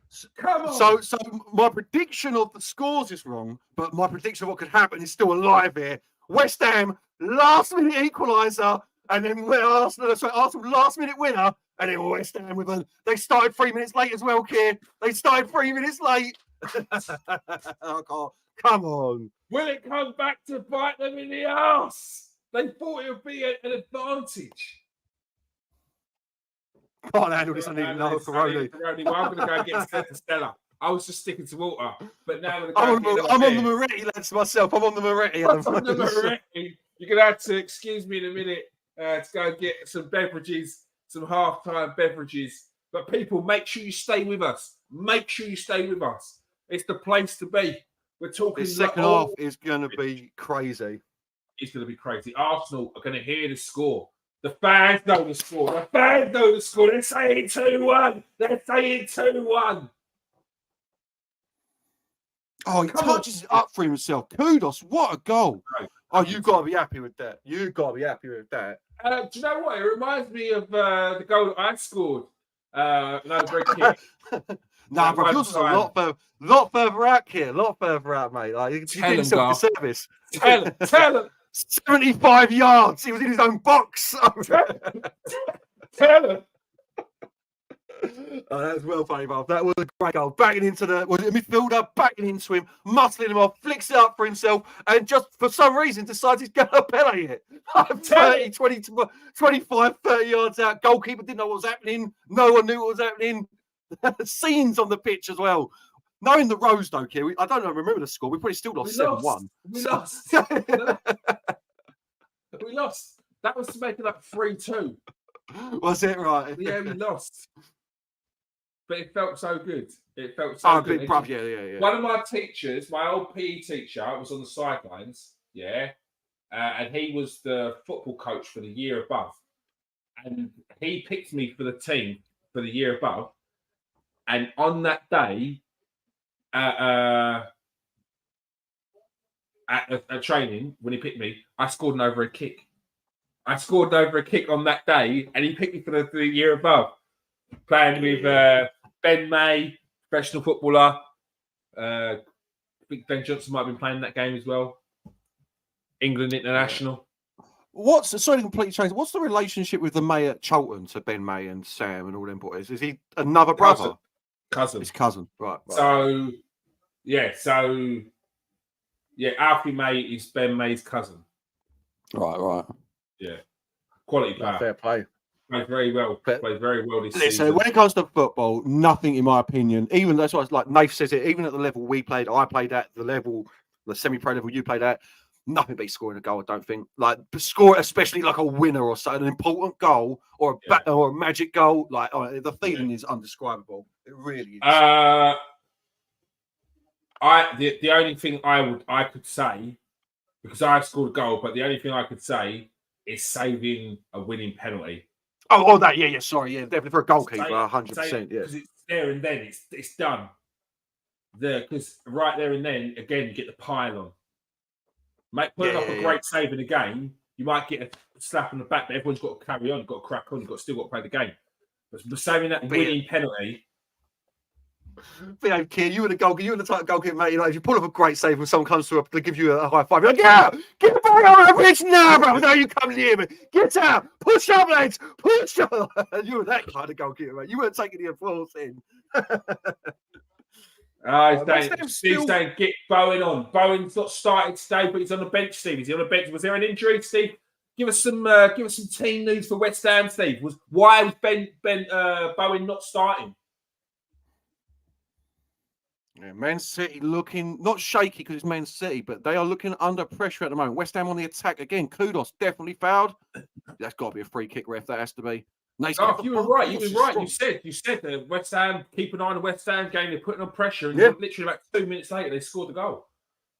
But it's just because the first 30 minutes, honestly, like there was nothing from West Ham. Absolutely nothing. Like Man City were camped in their half. But in there. Still on the pitch. Odegaard keeps it on. Still on the pitch. Still pressure on Thomas Partey. Oh! That was a great shot there from Thomas Partey. Just as you said that for Partey, West Ham had a glorious opportunity. Last-ditch defending from Man City there.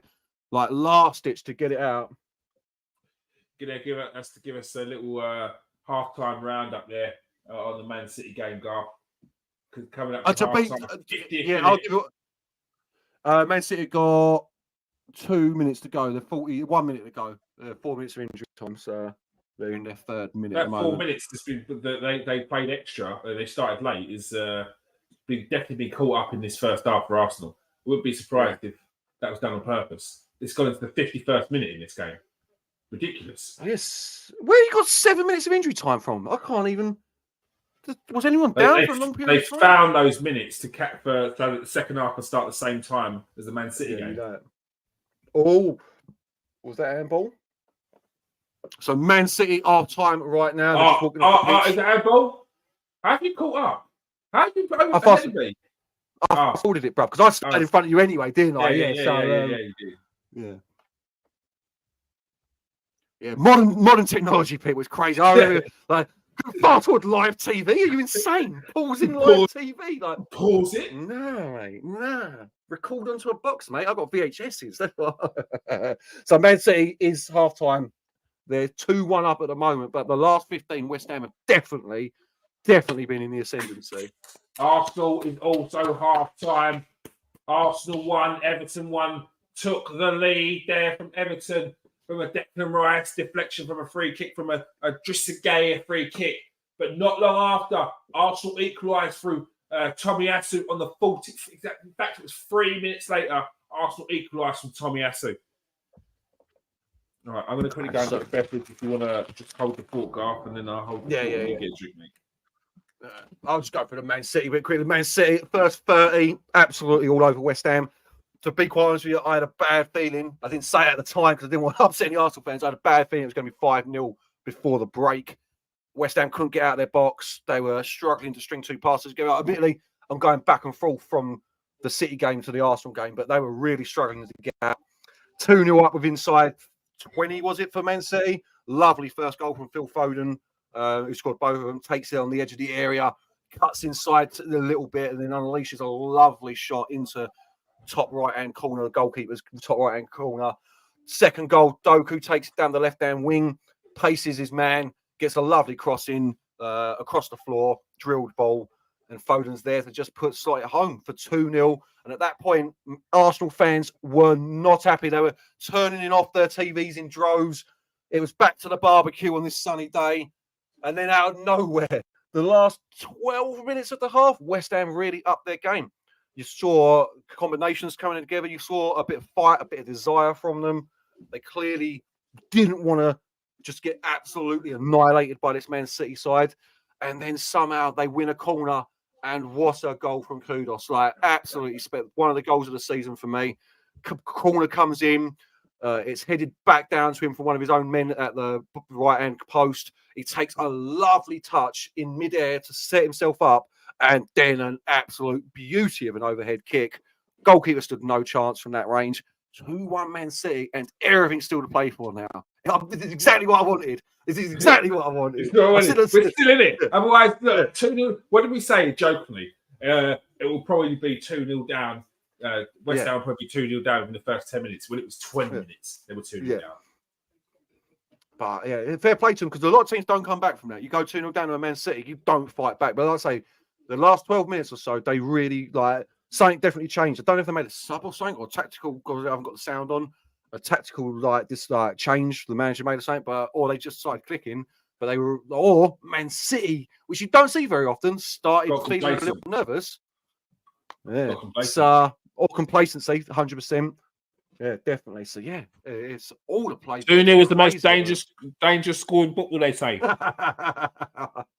That's proper. That is one of them old adages, isn't it? Like, it really isn't. As long as you can hold your, as long as you can keep your concentration, you should be home cruising and balling, mate. Like, it's always like, oh yeah, it's well hard to play against 10 men. It shouldn't be, though. It really shouldn't be. I understand what you're saying, and like, it does happen a lot. But if you're playing against 10 men, you should be absolutely obliterating them. So, especially in the modern tactical game. The problem is you don't play your own game. You don't play the game properly. You end up. People try and hold the ball too long. In fact, you should spread the play, pass the ball around, make them run, create gaps. And that's what people don't do. That's the problem. When you go to 10 men, everything goes out the window. You think the game is just going to absolutely smash teams, and you can't do that. Steve said, Bowen's got a cold, apparently. Steve is on one. I think, how many Peronis you had today? since 4:47, since we last. He's on said you needed one. holiday, mate. He started at 9 a.m. boy. 9 a.m. I'm gonna go grab myself a bit. When I'm back here, now as it's our time, I want to hear your starting 11 for England in the European Championships. So you got a minute to think about it. Yeah, you're starting team. Starting 11. We need to pull up the England national team then. Have they selected the squad? They selected the squad? Surely they must have done. England football national team. Let's go. They pick the squad. When England 8 places up for grabs. Do I think players like Jadon Sancho have played well enough since they've gone to Borussia Dortmund to earn a spot in England squad? It'd be interesting. I don't think he will. Who we got? Yeah, the team's not been picked yet, mate. Sorry, I just meant who you would pick. It's not been picked. Did I hear Jadon Sancho? Absolutely not. He ain't No, I said. like Oh yeah, that was the question. That was the question I was posing. Yeah, no, I agree with you entirely. Not yet. He's done well at Dortmund. Obviously, the Sancho fanboys are acting like he's just done a Ronaldo 08 season out there. He's done all right, but right now, I think you've got to be looking. Like, I'd definitely take Bowen over Sancho right now. 100% I'd take Jared Bowen over Jadon Sancho. Yeah, so would I. So yeah, I would. Anthony Gordon over Jadon Sancho. Yeah, Jack Grealish over Sancho. Eze over Sancho. 100%. Yep. Elise, big miss, isn't it? Because he's British born, Elise. Like to a French dad. Like he's actually like half English and played for. If he hasn't been picked for France, I'll be on his case for the World Cup. Yeah. No, he's one of them ones. I think he's outright said it. Like he's played French schoolboys and like under 21s or something, and he's like, no, I want to play for France. Yeah, played under 21s. Yeah. Like one of them. So one of them. Any football fan knows what I mean. There's certain players that they're like, no, I'm playing for this country. It doesn't matter. Like what happens, I'm playing for this country. So he can still play for England because he hasn't had a cap for France yet, has he? Because I thought he was English because Champ a couple of years ago had him as English. Like, and he was in my England team and everything. And then I found out, like, he's like, yeah, he plays for France. I'm like, what are you talking about? He's English, mate. Yeah. This has got a French name. Yeah. Like, no. But yeah, he actually plays for France. That's the first time I noticed it. I see him in a French kit, and it said Marco Lise under 21 for international. I was like, I'm sure he's English. He's from South London. Yeah. Right, he started Reading, didn't he? He started Reading. Is it Reading he starts? No, it says he Yeah. started at Reading. They both started Reading, did they? Eze started at Arsenal, then got released, then went Millwall, and then got picked up by QPR. Sorry, yeah, same kit, people. You can allow same me that kit, one. hoops, hoops, yeah. Blue and white hoops, yeah. You can allow me that one, definitely. All right, the predicted England squad is Jordan Pickford, Ramsdale, and Pope. So goalkeeper, it'll be Pickford. Ramsdale's not played enough, and Pope's been injured. No. I'll be surprised if Pope does get the nod. Did he start today? Was he in the Newcastle team today? I was just about to say, even if he is, that's one of the ones where it's like, it's a third choice goalkeeper. I'm taking someone else, you know. I mean, like, I think it'll be Sam Johnson. Yeah, 100%. Like, I don't rate Dean Henderson, but maybe Hendo. I don't rate Dean Henderson. But I think he deserves a nod over Pope. I don't really rate Pope that highly, bro, to be quite honest with you. Like, he's good, but... He's a good shot stopper. Yeah. But yeah, it's got to be Pickford, ain't it? Because Ramsdale played enough.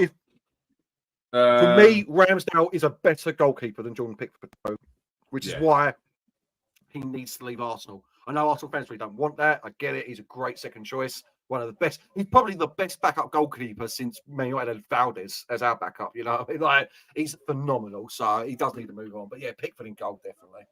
Pickford in goal.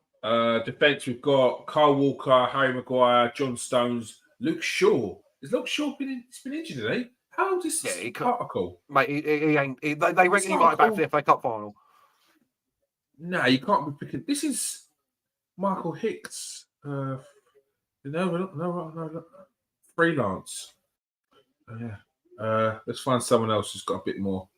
But that's awful. Although I suppose if you don't take Luke Shaw, Chilwell's been injured for quite a while as well, hasn't he? Chilwell's playing today, isn't he? Yeah, but he's been. So you got Chilwell, but then who else? Fitness concern. Yeah. What left back are we talking about after Chilwell? Let's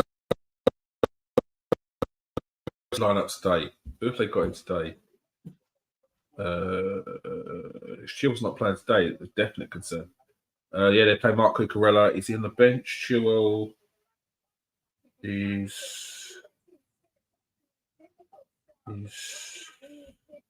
He's not even on the bench. So yeah, that says a lot. Yeah, I thought. Yeah, I think he's injured again. Who are we talking about left back then? It's a good shout. Yeah. Left back. But you're really starting to struggle now, aren't you? Like, I'm trying to think. Who's been playing? I'm struggling, bro. Yeah, I'm struggling. Ashley Young. Who's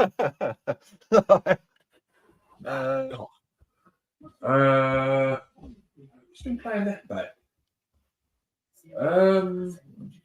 It's going to be something blatant. We're both just being absolutely like, I can't think of. Let me type English left backs. Joe Gomez, Rico Henry, Tyrick Mitchell. Like, that's what we're at. Rico Lewis, maybe. Rico Lewis, yeah, I mean, but he's not really been playing much. He's had a few injuries, hasn't he, this season? Yeah. So, in all seriousness, I'd probably be taking Tyrick Mitchell and whoever's fit out of Shaw and Chilwell. Like, I can't have them both going. I know it's too late for him, but I really like the look at that Alfie Doherty. Like, if I was,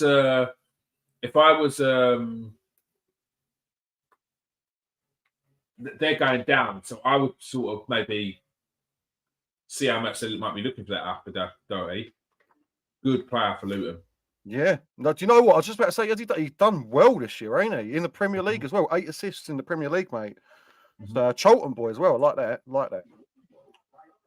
Very good player. Yeah. But yeah, I wouldn't be surprised we're in like trouble. Tottenham were looking at him, but they've got a Doji. And he's been brilliant this season.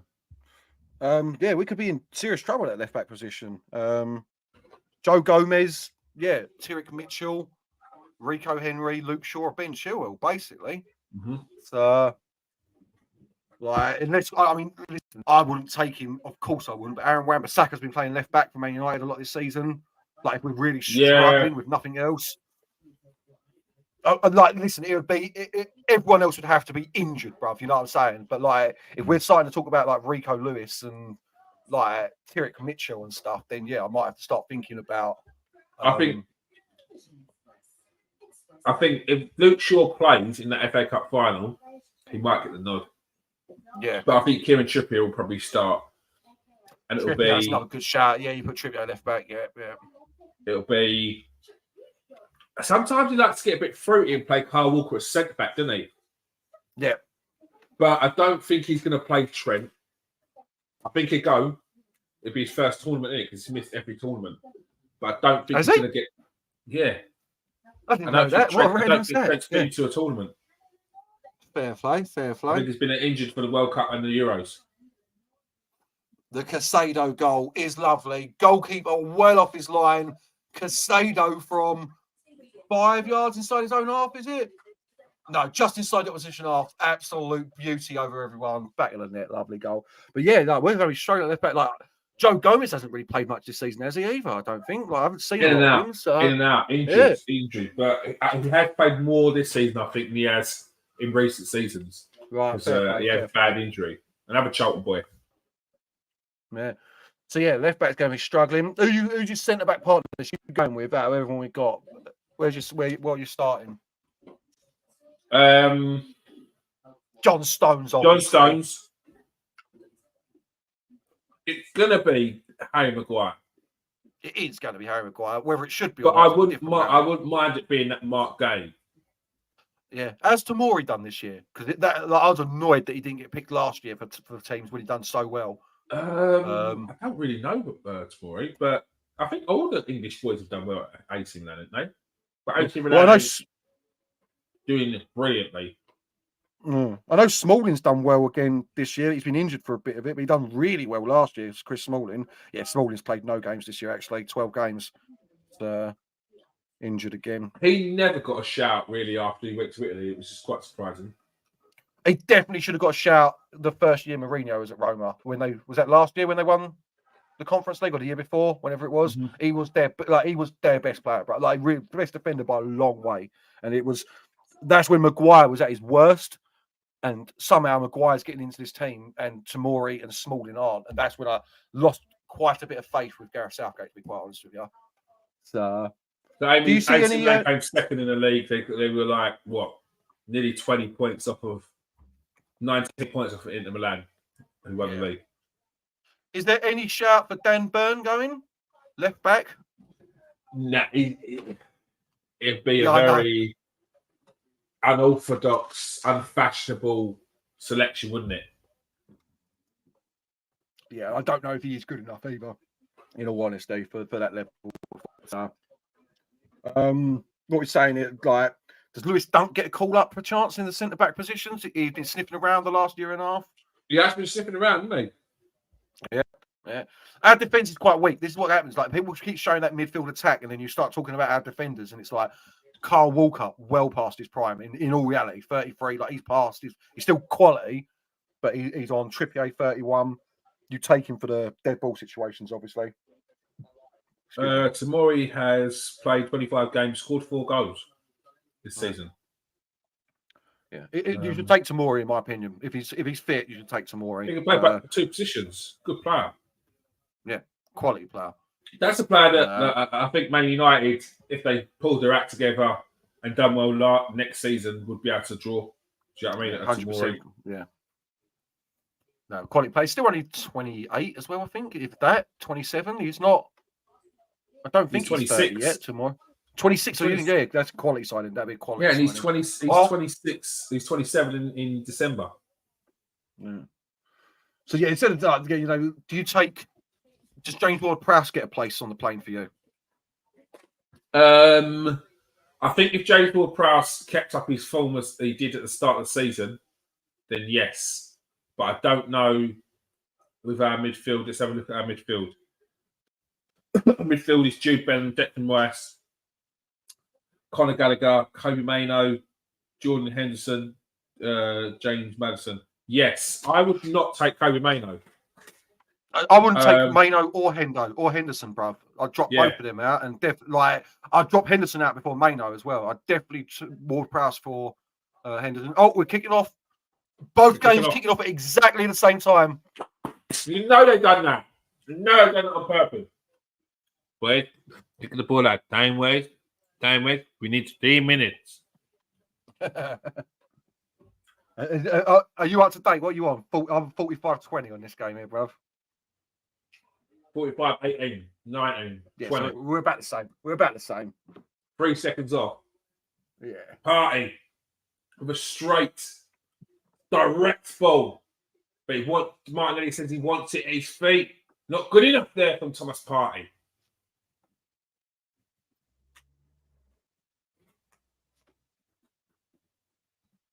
Is the Man City game kicked off, is it? Yeah, they kicked off almost identical. Like, I reckon they might have even had like people in Stockley Park telling them the referee because no joke, West Ham, like they were waiting to kick off in the West Ham game. They were literally waiting to kick off. Yeah,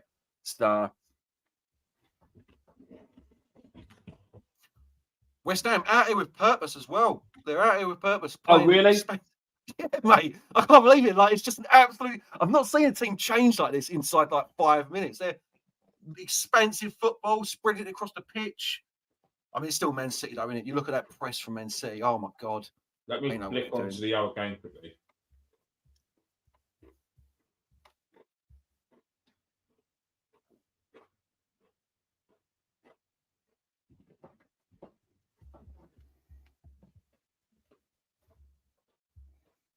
Declan Rice with the ball out to Martinelli here on the right flank. Burns his defender. Great cross, Havertz. Oh, tough header. No two ways about it. It wasn't a guaranteed goal there, but heads it down. 2 yards past the left-hand post. Man City trying to dictate the pace here. They're trying to get a grip on the game. No, Silva on the win. Trying to put that pressure on. Trying to slowly get that lead. They're very good at pace game. Rest of the game like a game of chess. Just keep position. Keep West Ham moving about. And as soon as they find a pocket, score a goal and be ruthless. They're not trying to press absolute keep ball. Absolute keep ball at the moment. They're not trying to press it too much at all.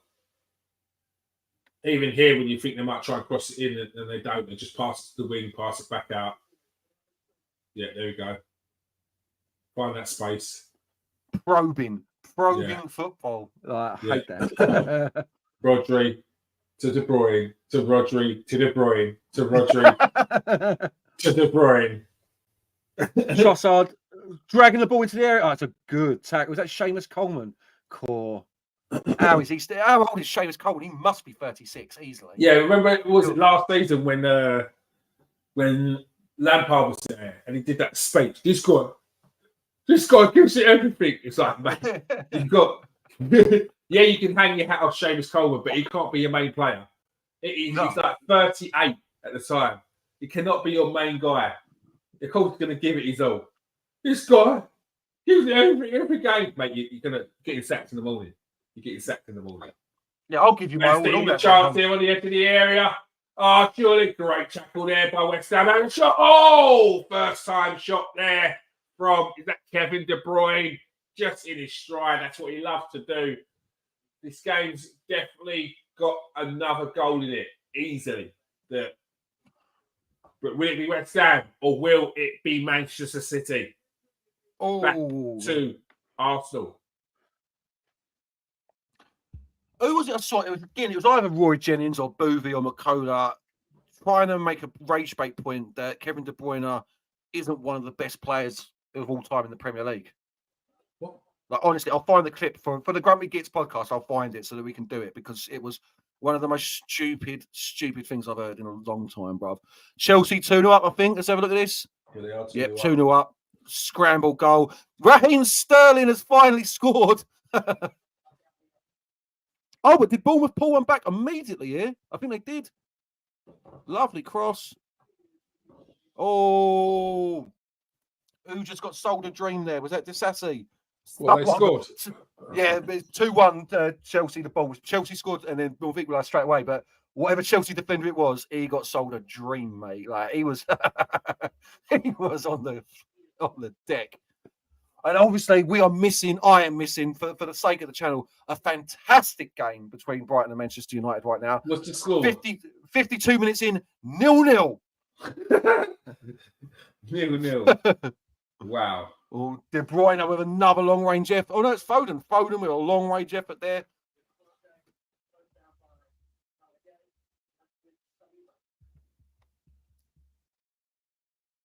Goalkeeper had it covered.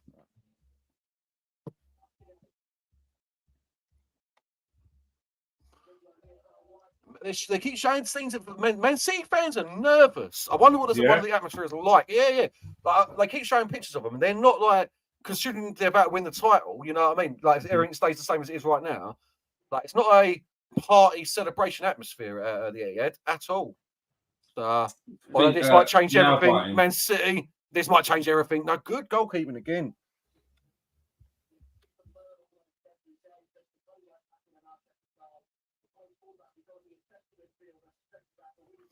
Kudos carrying the ball into Man City's half here. Out to Antonio on the right-hand flank. Oh, it's a poor pass from Antonio, in fact. It's a poor pass. That's what you get with Michael. It's running through. It's 1-1 with the keeper. But Braithwaite just got enough in it and put enough pressure on Havertz to put him off going through on goal. And I think that's the problem with Braithwaite. If you're paying 70 million, you're expecting a player who's ready-made. With Braithwaite, you've got a player that you've still got to mould into a top player. And that can still go either way. That could easily be a Billy. What's his name? Billy what? Billy what? Billy. Billy. Phil Jones. Phil Jones. Billy Jones. Who was I thinking of? Who's a champ player? Billy Bremner. I don't know who you're thinking of. Billy Gilmore. Billy Sharp. Billy Sharp.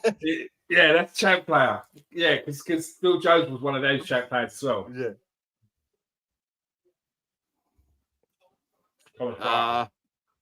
This Man City game is starting just like the first half did. Man City are camped inside West Ham's half in these first 7 minutes. Well, West Ham did well for the first couple, and now Man City all pressure, another corner. But you can tell it is getting tight What a season we've had, people. What an absolutely fantastic season of football. Well, unless you're a Man United fan, fantastic season of football. At last, someone other than Liverpool really challenged Man City, really taking it down to the wire with them. What's this? Is this a Man City corner? Or is this a West Ham? It's a Man City corner.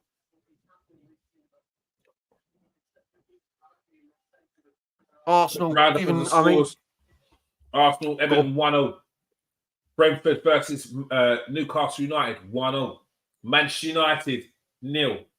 Brighton 0. That's quite surprising. no, it's not. The only surprising about it is Brighton ain't winning, mate. I'm surprised no one scored. Burnley 0. Nottingham Forest 2. Chelsea 2. Bournemouth 1. Crystal Palace 3. Aston Villa 0. Liverpool 2. Wolves 0. Luton 2. Fulham 3. Manchester City 2. West Ham 1. And Sheffield United 0. Tottenham 1. Still early, still half an hour to go in each game. Tottenham are winning on a day when it doesn't matter. There's a stunner. Shock. Oh, no, Gabriel. That was silly. What's he done? That Am I was behind silly. you? He threw an What's elbow. happened? He's on the floor on my picture. Yeah, but he threw an elbow. Oh, come on, Gabriel. He looks in. Is this he don't want to get booked, or is he actually in pain? Let's have a look. I think he don't want to get booked. No, I'm not having that. He bashes back. Yeah, he knows he's done wrong. I don't think he's going to get sent off for this, though. Let's have a look at it again. Like, yeah, he bashes backwards into him, don't he? He doesn't throw the elbow. So I think he's going to be all right with that. Anyway, he's very lucky, I think. Yeah. Anyone at Like, could have gone down. Look, just look here. He goes to throw the elbow, but then he stops he himself. backs in, yeah. He goes to throw the elbow and he backs in instead. Yeah. He's got that in him. Yeah, but the best centre backs do, don't they? You're a battler. Like, especially you're a Gabriel's. Like, he's not the Rolls Royce. He's not a Rio. He's not a Saliba. He's a really Rolls Royce-esque Boscher, and because Boscher's a bad word, but you know what I'm trying to say. The battling defender, isn't he? The harder one of the two, the Vidic of your team. Yeah, but he doesn't get the credit that he deserves because he's that battler and he's not as easy on the eye sometimes. People automatically just say William Saliba, and then the narrative that you got with Gabriel is they say he's got a ricket in him. It's like, come on, man, he's got a ricket in him. Tell me when he had a mistake. And I said, even the other day, someone said it, and I said, oh yeah, but he apart from in the recent game, and I don't think they had any other shout out from the recent game, but everyone has a game. Saliba's had a few games this season where he's not had a great game. But I think people forget that because he's young or younger. I think people also don't realise how, that's the wrong way to put it, but you've got to be really into the depths of football to understand how that partnership works. That Saliba's allowed to do what he's allowed to do because he's confident that he's got a clear-up man behind him, someone who's going to take if you get past Saliba, Gabriel's going to absolutely clear you out, you know what I mean? Like, et cetera, et cetera. You need that diaspora, that's the wrong word, but you need the contradiction. I can't think of the words, but they complement each other very well. Saliba and Gabriel. Very well. Like all the best centre-back partnerships do. I agree. Tottenham are 2-0 up. Who has scored for Tottenham? It is... We can't see who has scored for Tottenham, but Tottenham are 2-0 up currently. Oh, that was West Ham from the right-hand side. That's, I presume, Marvin James Ward-Prowse played a lovely curling ball in behind the defenders, just in front of Mikel Antonio there, just in front of him. He would have been through one-on-one with the keeper. Pedro Porro puts Tottenham 2-0 up. He's quite a goal for any old Porro. Yeah, he is. They've got very, very attacking fullbacks, Tottenham. Doji and Porro, very attacking. Cool. And they've got Reguilon. I know he ain't there, but they've got Reguilon as well. And he's the most attacking fullback I've ever seen. Who's that? Is that Gabriel? Is that Gabriel down again? Zinchenko's coming on, so it's definitely a defender, I'm guessing.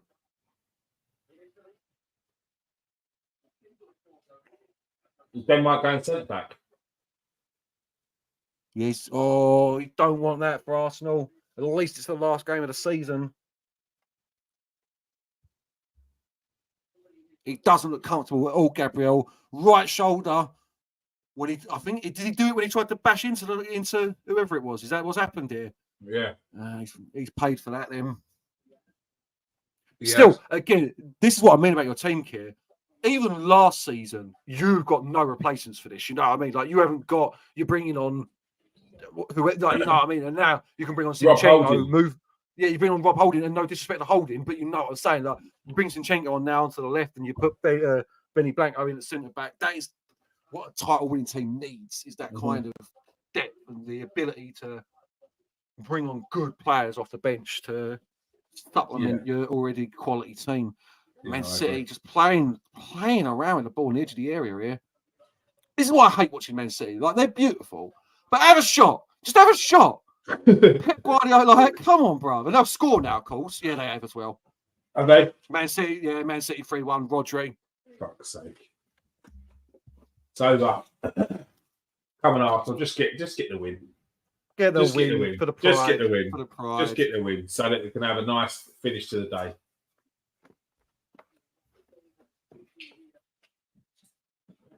Just get the win. Is there a VAR intervention? No, there's not. There isn't. Don't get your hopes up. I think there isn't. I think there might be. We don't need no culture on that one. Yeah, I think there might be a Sky Sports mistake there that they just brought that up. Well done, Gabriel, for your season, mate. Quality season you've had. Crazy to miss out on a nomination for in the player of the season. Since Van Dijk got in there. Did he? Oh, then definitely.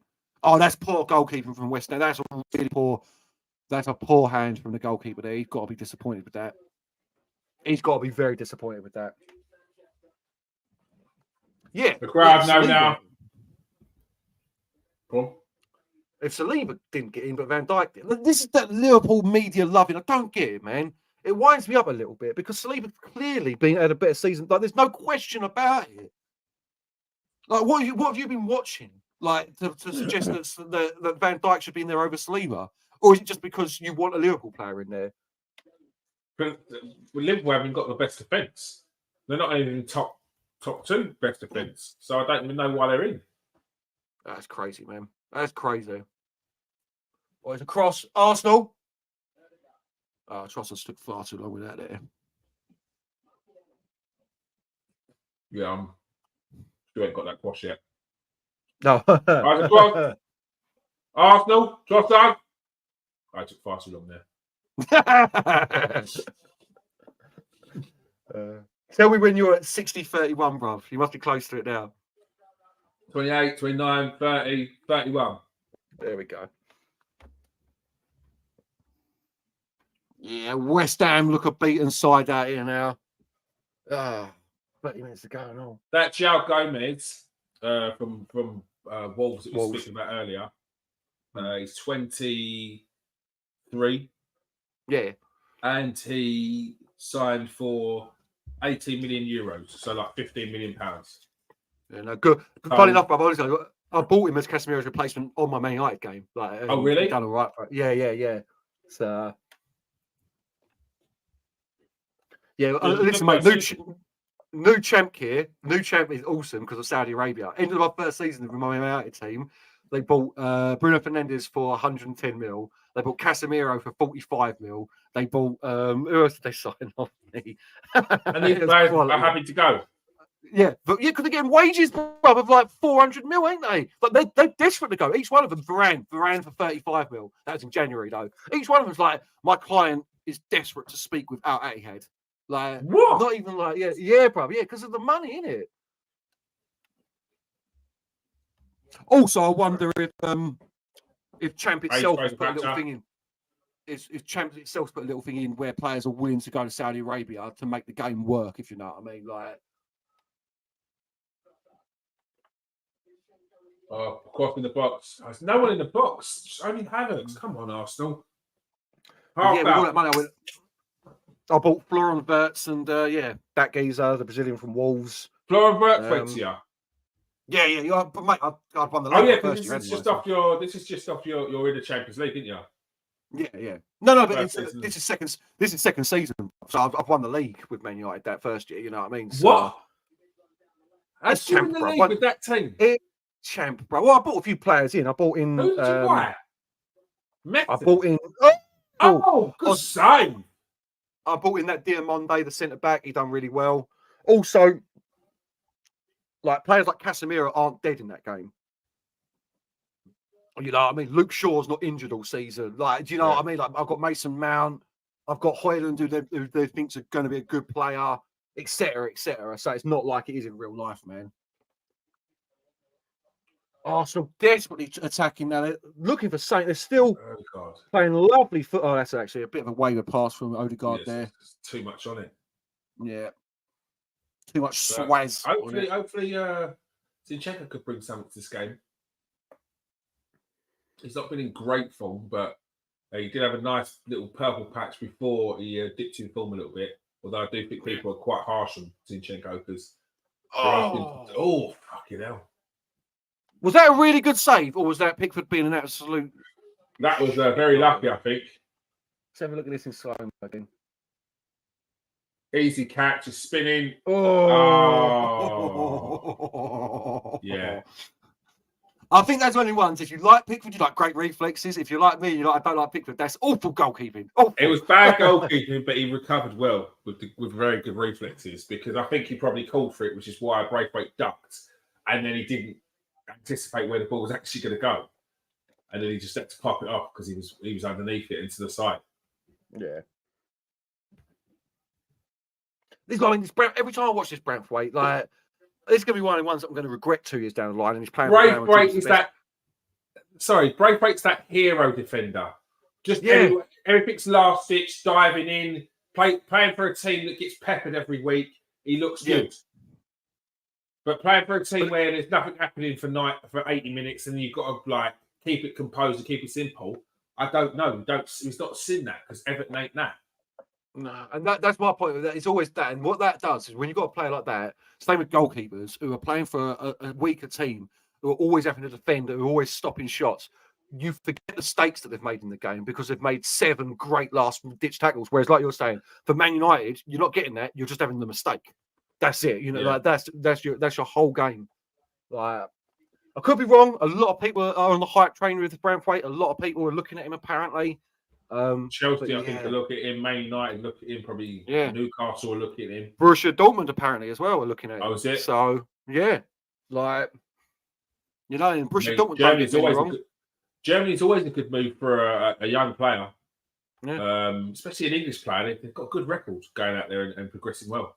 Yeah, we're very similar. It's not really a massive culture shock for an Englishman to go and live in Germany. I don't think it's not like, and it's an added level of discipline as well. Yeah. Like I think you go to Germany at Everton, he's a star in the making. Everyone loves him. Go to Germany, he's just another player. Yeah. Sancho went out there and tried to be the superstar because he'd come over for England and Man City and everyone, Man United, Arsenal, wanted him and stuff like that.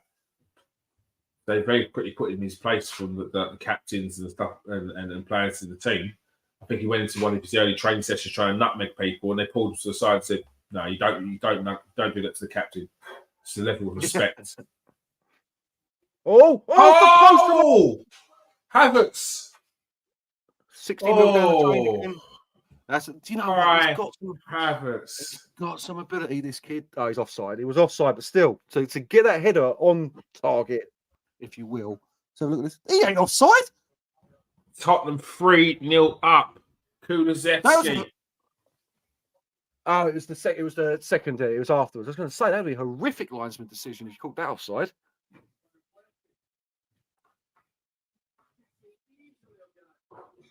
Why are City doing the Ponza? Have they scored it? No, they haven't. Well, they've won the league, haven't they? Yeah, but there's still 23 minutes. I hate City fans.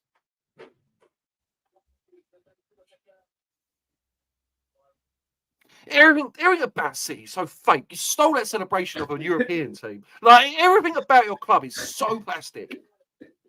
Nothing. You haven't invented a single thing yourselves. Like you're God, disgraceful. ain't Club. happy. Not a Julian Timber coming on. Let's go. Oh, that's what we want to see. Garth's happy about this one. That's Julian what I Timber. want to see. That's what I want to He see. gets to see a player that he's always wanted to see play in the Premier League play. More so he wanted to see it for his team. Didn't happen. Yeah. Didn't happen. But he'd take it. He'd take it. Mate, he's ready made for the Premier League, Julian Timber. Honestly, if he can stay fit, like I don't think I've ever seen. I probably have, but in recent times, such a ready-made Premier League player in another country. Like it's crazy. Man United still 0-0. Yeah, I haven't seen any different, bro. Like Man United, just what season I've had. 68 minutes. Arsenal still 1 apiece Oh no, against Everton. no, Man United 1-0 up. Diego Are Dallo they? scored there 2 minutes ago. Literally 2 minutes ago. This is what you're missing. Okay, the Premier League. Arsenal 1, Everton 1, Brentford 2, Newcastle United 3, Brighton 0, Manchester United 1, Diego Dallo with a goal on the set up by Casemiro on the 73rd minute for Manchester United. 1-0 up, final finish of the season. Burnley 1, Nottingham Forest 2, Chelsea 2, Bournemouth 1, Crystal Palace 5, Aston Villa 0. What did we say? What did we say? This is what people said. People said about Tottenham. Okay, the result, Tottenham players actually tried because they are professional footballers, yeah. But with regards to Tottenham saying we had no chance or a slim chance of getting into the Champions League, if you did beat Tottenham, look at the Crystal Palace score. If you did beat Man City, look at the Crystal Palace score, and that was always on the cards. Always on the cards. That Crystal Palace beating Aston Villa. You know, we were talking about it obviously the other day here, and I didn't realize, we didn't mention it. I did not realize there was a large section of Spurs fans actually cheering Man City scoring. Mate, that's why. That's one of the reasons why Postecoglou lost his shit, because he turned around and was being told that, shouted at by fans to throw the game. Yeah, I knew that one, but what I mean is, like, when Man City scored, literally Spurs fans were cheering, like not all, but a large contingent were cheering like their team had just scored. Absolute small club mentality. Shocking. It's absolutely piss poor. Liverpool 2, Wolves 0. Harvey Elliott setting up McAllister and a goal by Quasi as well. Luton 2, Fulham 4, Manchester City 3, West Ham 1. Manchester City minutes away. 15 minutes away from picking up the Premier League trophy after a 3-1 victory against West Ham. It's not finished yet. And Tottenham Hotspur up 3-0 against Sheffield United on already relegated Chris Wilder's Sheffield United. Arsenal still probing. Julian Timber on the pitch for his second game of the season. Out in the first game after about 15 minutes with a ACL injury. Back in, looking great. In his under 21s return, and actually got Arsenal's goal of the month for April. What, for that under 21 goal? Yeah, it's a lovely goal, and he's playing right back as well, where he should be playing. I don't want to hear another left back. Here we go. Oh, is that Emma Smith Rowe on the pitch? Oh, Trossard. Surely for oh, how did he not score? Surely Smith Rowe. I can't speak.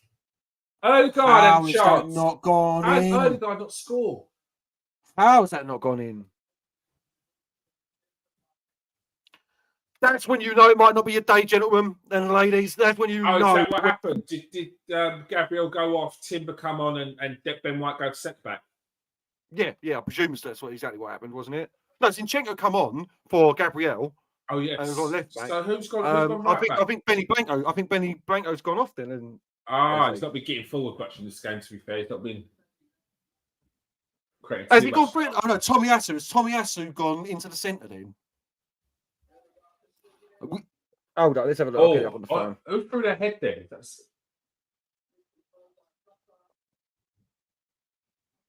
can't even see. Challenge there from Julian Timber. Great challenge. Excuse me. You got a yellow card. Never. And a yellow card. Oh, referee. I hate it. Is that Oliver? Yeah. God, I You got hate the him. ball. A little bit of So that. yeah, Zinchenko come on for Gabriel, went left back. I'm guessing that meant. So is actually Timber playing centre back? No, Tommy Atkins playing centre back. It looks like. Right. So yeah, Jury and Timber come on for Ben White, and Smith Rowe come on for Thomas Partey.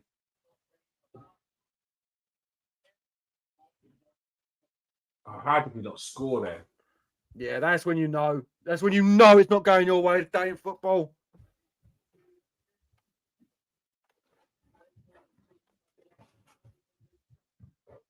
Fair play to the Arsenal fans as well. To a man, it looks like they're staying in the stadium Yeah, they've got to. to celebrate their team, the effort that Arsenal have given them this season, the performances, the joy. Fair play. They've got to. They've been very good over these last 2 seasons. Trotter with a desperate shot. There's still plenty of time. We don't need those shots. Too many people in front of the ball. And Smith Rowe, don't need that. You don't need that ball. Don't need to be shooting there. Do you know who I wouldn't want to be coming on right now? Who? Damari Gray. Like, I know he's playing in Saudi Arabia, but he's one of those players that. I know what you mean. He always scores against your team. It feels like as well. Do you know what I mean? It's, like, who else is one of them players that I wouldn't want to be coming on right now? Like, I'm trying to think. In all honesty, you know, the fella that just brought on, Youssef Chemeti, was someone that I had high hopes for. Sporting last year, young player. So yes. But done a lot of work, done a lot of good work at Sporting, bro. And I thought Everton had really signed a baller there, but like Beto's keeping him out of the team a lot of the time. So obviously he's not impressive. Big lump though, isn't he? Yeah, it's proper Sean Dyche player. And if this Chemeti's meant to be anything like a little bit of a flary player, then you got no chances. Because Chris.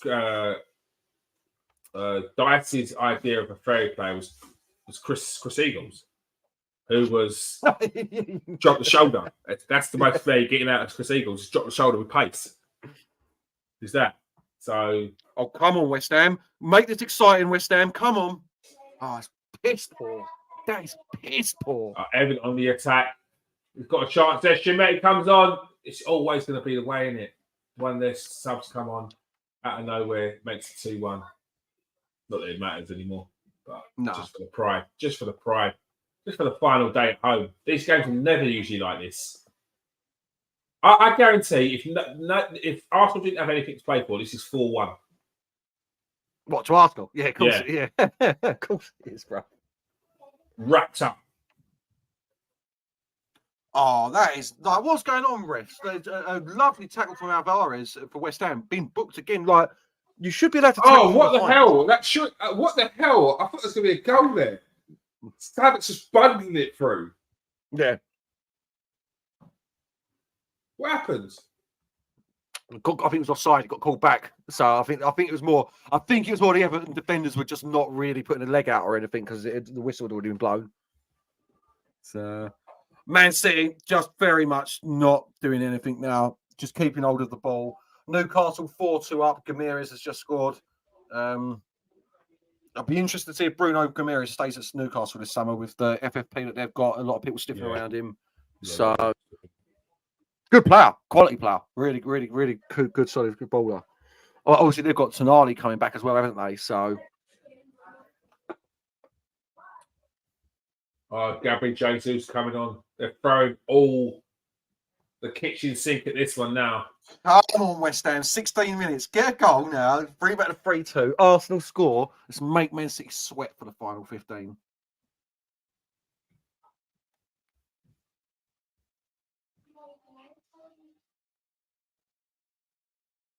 So are you ready for the onslaught of bottle job and crumble memes coming your way? Bro, I've already been getting bottle job for the last 2 weeks. I've got bottle job since Man City beat Tottenham. All I've been hearing from Tottenham fans is you should have won the league yourself rather than expecting us to do the job for you.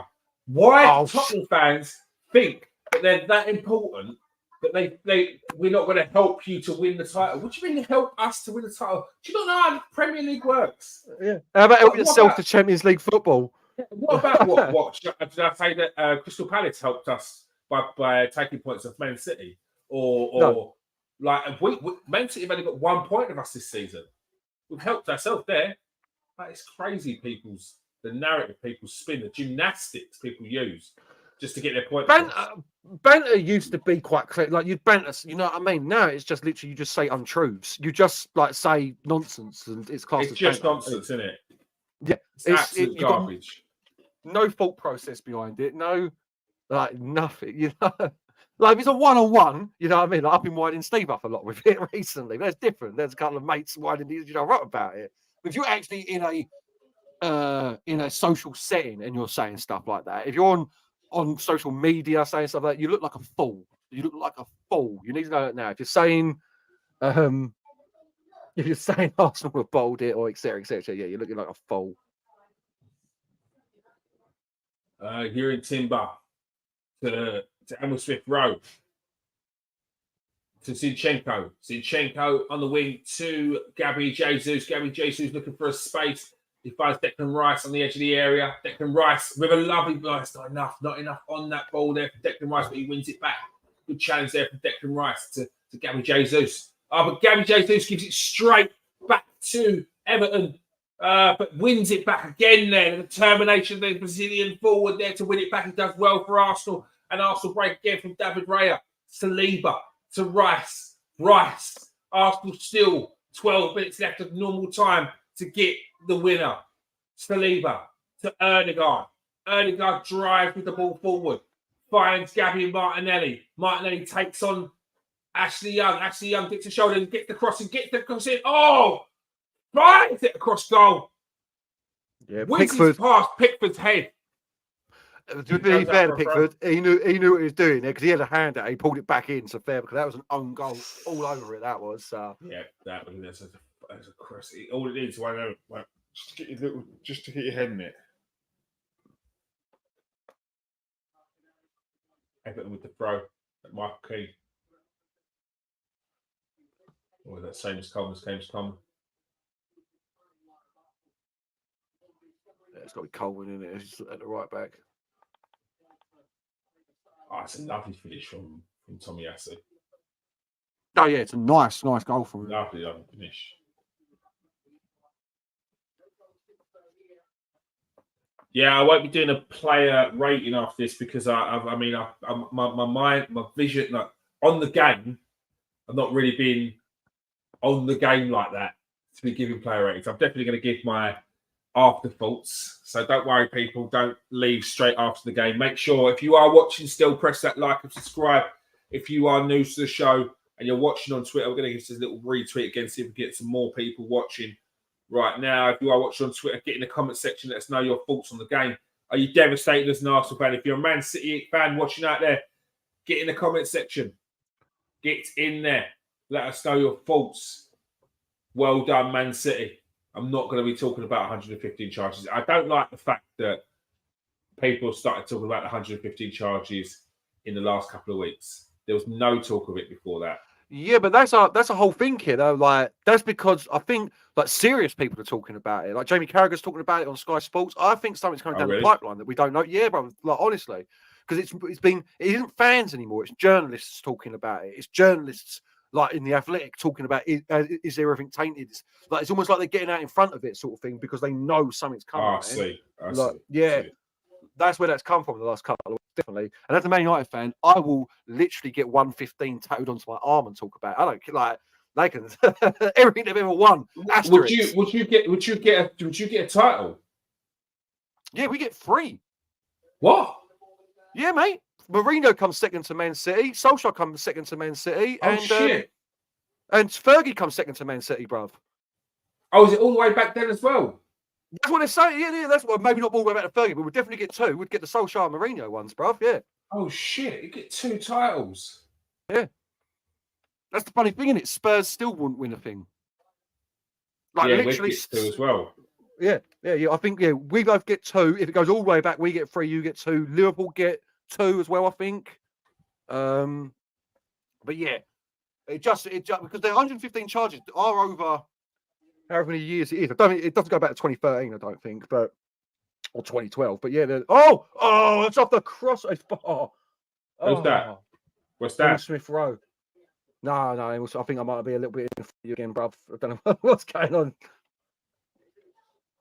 Timber to Erdegaard. Erdegaard to Martinelli. Martinelli drops shoulder, gets across him. That was Smith Rowe.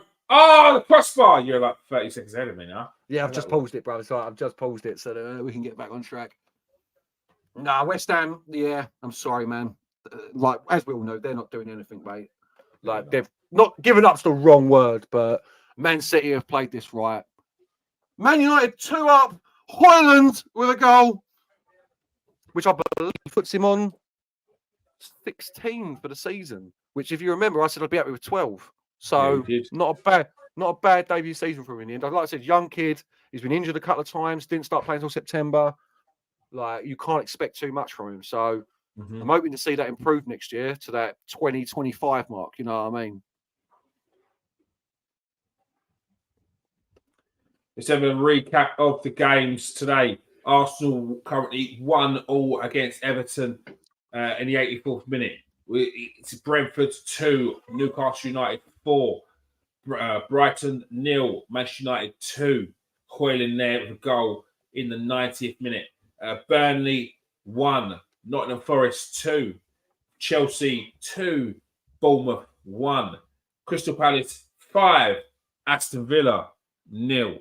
Liverpool 2, Wolverhampton Wanderers 1, Luton Town 2, Fulham 4, Manchester City 3, West Ham United 1, and Sheffield United 0, Tottenham Hotspur 3. Yeah, Tottenham Hotspur fans, you could have easily been in the Champions League if you like. You're absolutely mad. The argument of to Tottenham Hotspur fans, they don't get it. Again, we're saying they don't get it because they're saying, well, we lost to Man City anyway. It made no difference. However, your attitude towards the game was appalling. It was so cringe. It was embarrassing. Cringe. It's so cringe. It was so cringy. Yeah. So cringy. It was unbelievable. Yeah, I don't understand it. Honestly, like I said to you when we done the show, was that yesterday we done it?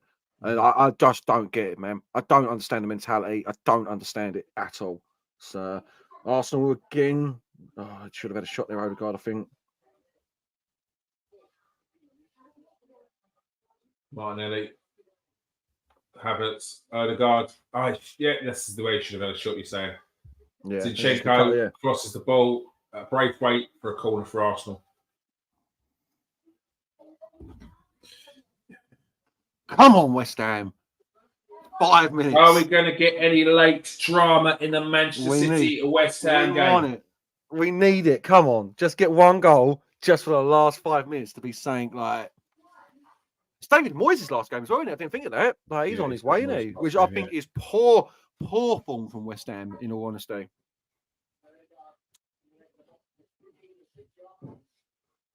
Cool. Why is all these coppers coming out? What? For what game? In the Arsenal game. Oh, They've got like there's like loads of them, bro. Like there's something happening. Oh, it's all over. Foden, hat-trick, Man City 4, West Ham 1. Up. Yeah, it's just wrapped up. Oh, hold on. West Ham have scored, you mean? No. Man City, Foden, hat-trick. So it's 4-1 for Man City. Sorry. I'm watching the replays. It was a replay of a goal. West Ham has scored. It's 3-2. Have they? Garth has got his wish. It's 3-2 to West Ham. Oh, here it is. It's coming now. No, it's not. It must get it from a corner. I'm behind on this game then. Let's go. Come on, the Hammers. Oh, Arsenal, come on. You've got to score. Put the pressure on. Oh! Havertz just too high for it.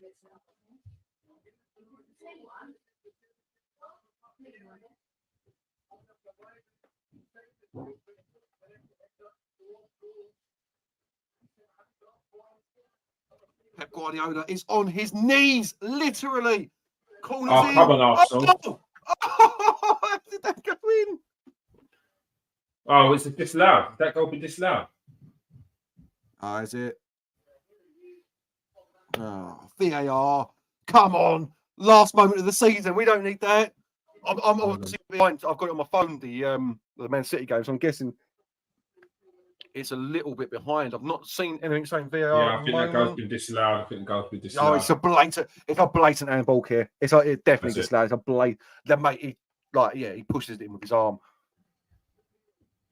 Oh well. There was a moment there where we thought the hype was happening.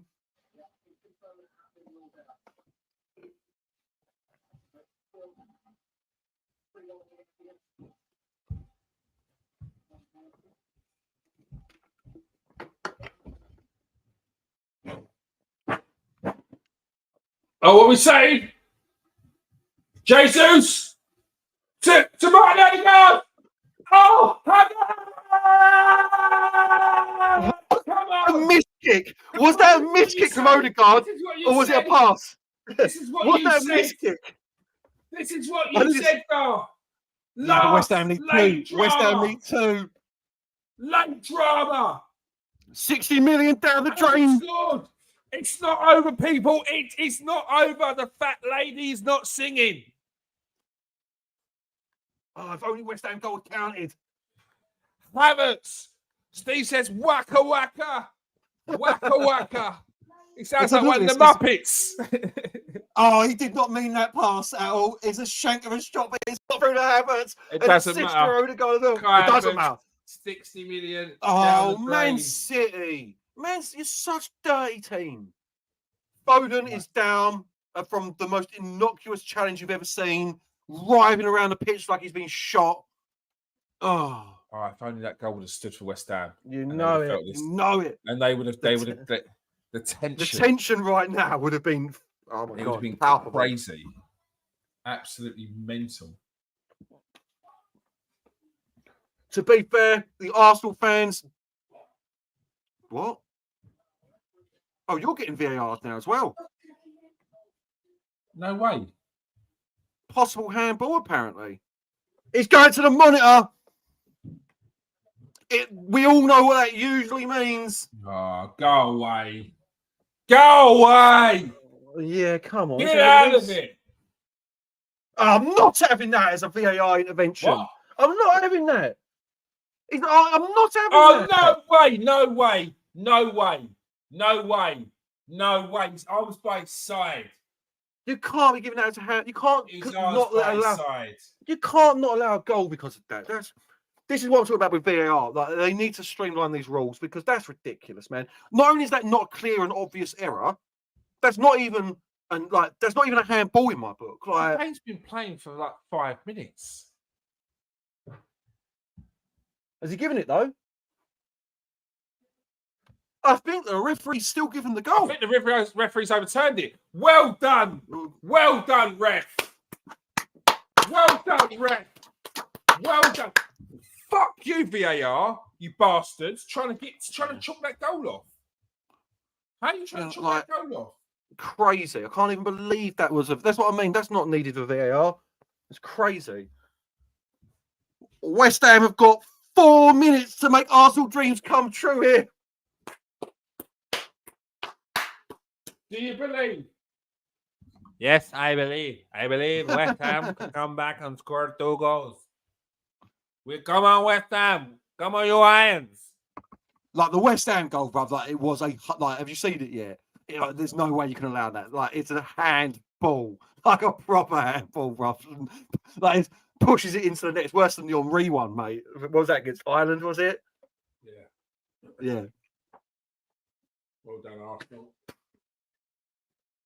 No, to be fair, this is what I mean. Like, even if that was a handball, at this moment in time, Everton are playing for nothing. If you're VAR, send the Arsenal fans home with something. You know what I mean? Like, they're going to go home devastated. Let them go home with the win, at least. The joy of them last 4 minutes. Like, it's crazy to it. Like, it's down there. No way You know? that after the game that Sean Dyche is looking at that and saying that was a handball. Yeah, no way. Man City one's are being looking at Man it. City here. I mean, how there isn't an extra 5 minutes in this Man City game, considering what I saw Phil Foden doing, is crazy to me. Like, rolling around the pitch like...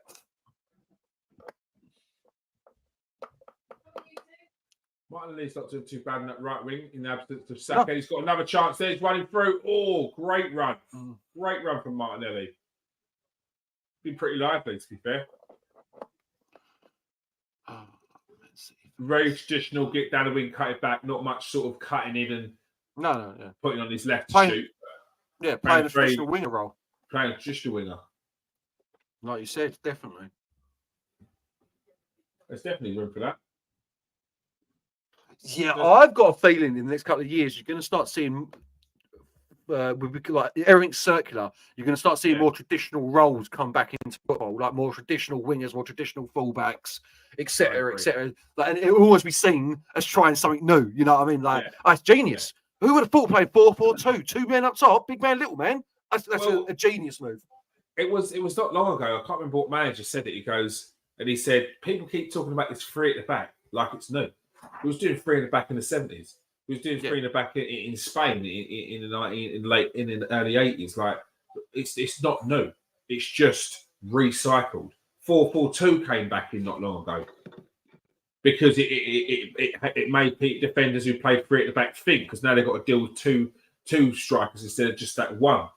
You've not got that 3 man. You've actually made your defence a bit more restricted because you've got to now mark that man. You've not got an extra man there. So no, it's like you said. I think you're going to see more traditional styles and more traditional wingers who can get down the byline, cut it back, and can slot it in with their right foot at those angles as well. No, 100%. Oh, come on, ref, free kick there. Well done. Yeah.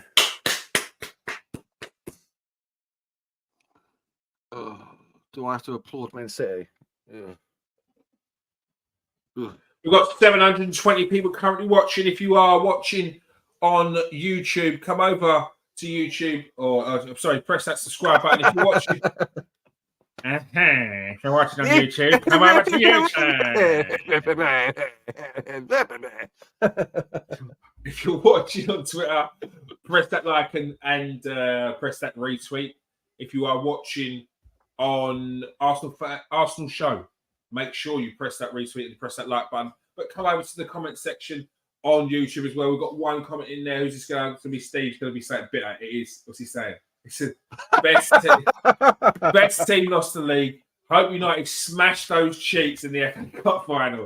I knew he was going to say. I knew. Here we go. That's it. Anyone seen This is Steve by Peroni's in.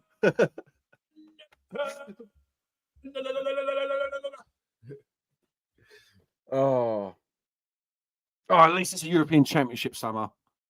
At least, I hate no football during the summer, so at least we got that coming up. 3 games a day for the first 2 weeks as well. Love that. Wake up. Where is it actually? Germany, France, Germany. So it'll be like a 3 o'clock kickoff, a 5 o'clock kickoff, and an 8 o'clock kickoff. Nice. Yeah, I'm going to be hopefully get a trip out to Germany for one of those. Is it? What work? Yeah. Got to make sure you time it perfect. Good ball for from Zinchenko. I've also got a last-ditch chance. Martinelli on his left foot. Oh, Martinelli very close there from the position. Man City game is over. They have won 3-1. And it's game over. 2 hands on the trophy now. Congratulations, Manchester City, on winning the Barclays Premier League trophy for the 4th time in a row. The 4-peat. And the Arsenal game is surely seconds away from it being blown. Manchester City fans riding on the pitch. So absolutely going berserk. Scenes there at the Etihad Stadium. And it's over at the Emirates. Arsenal, very unlucky, but ended the game 2-1 against Sean Dyche's Everton. Arsenal finished second in the league, only 2 points behind. They are devastated, the players. They had that hope, they had that belief, but it was not enough by the end of the season. Garth, thoughts on the new Premier League champions and the 4-peat Man City? Well, they're cheats. I don't respect them. I don't think it's got any credibility to their winning their title. I think that. No, listen.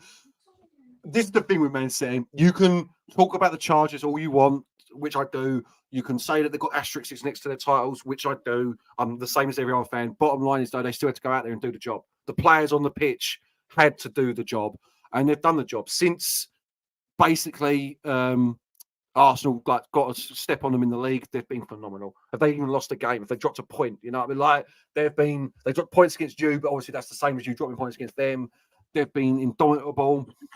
They've got a base of players that last them for another 5 years, which is devastating to think about. You know, Phil Foden's 21, 22. Like, yeah, was De Bruyne's 30 something. He's coming to the end of the career, but like Rodri's only 20 something. The defense, Gvardiol's 20 something. Like, it's gonna be a long, hard. It's gonna take something really special to knock Man City off this perch. Look how well you've done this year, kid. You know what I mean? Look what you've done this year, and you still haven't made it over the line. Like, I don't want to be rubbing it in there, but you know what I'm trying to say. Like, it's just they are indomitable. That's the for it. They're like, yeah, and it makes me sick. It makes me absolutely sick to my core that Man City are this good now. Yeah, look, Man City Premier League champions 23-24. Tough to take, but I think we knew really after the Tottenham game, and look, we've been speaking about it for weeks beforehand with how good Manchester City are in the home straight of the Premier League. They've been there, done it before, and they wear that T-shirt every time. So it's I think it already sunk in, and it's not too hard today. Like as we said earlier, it was a tiny sliver of a chance. Hope and a prayer. And for me, it was just more entertainment. It would have been nice if West Ham would have had that goal stand, and after Arsenal scored, it would have been go down to that last minute. I mean, Man City's sweating a little bit more, so it just makes it a little bit more. So West Ham get some shots, couple of saves, like.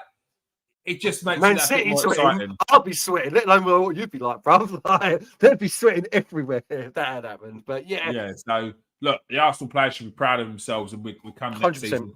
I wouldn't listen to any of those other fans talking about bottlers and choked and come on, you can't. Nothing. No one wants to talk about Liverpool who fell off after Arsenal beat them, and they were meant to win the quadruple. Took the mick out of Man United last season for doing a parade with the Carabao Cup, and lo and behold, a season later with the farewell tour of Jurgen Klopp, what Liverpool about to do? Have a parade with only the Carabao Cup. Are they still doing? Because Man United didn't do a parade. We didn't actually. That was just Liverpool fans saying that. Yeah. We didn't parade around with the League Cup, mate. Absolutely no. Sure that was just Liverpool fans saying that. It must have been, yeah. If you've heard that, I'll have a look. Maybe I'm wrong, but I'm sure we didn't. But they've got to have cancelled that bus tour because they had this is how arrogant Liverpool are. They had booked all sorts, hadn't they? Like, because they thought they were going to win big this year. They booked like this massive tour through the city, like booked out hotels and stuff. Like, it's like crazy. Well, surely they've still got to do some sort of tour for Jurgen Klopp. I presume it will just. Do they? That's what I'm saying. Do they? Man United didn't for Fergie. Well, they named the stand after him. They're putting Sky Sports farewell Jurgen Klopp memoirs. This is not his passing. It's just blowing smoke up his backside. Like, does Jurgen Klopp have pictures of people? Is he one of them dudes? Like he's got a vault of like blackmail stuff. For sure. Like, yeah, that's crazy. I don't know what to say about that. He does. All right. Thank you for everyone who's joined us today. Thank you for joining us, Steve.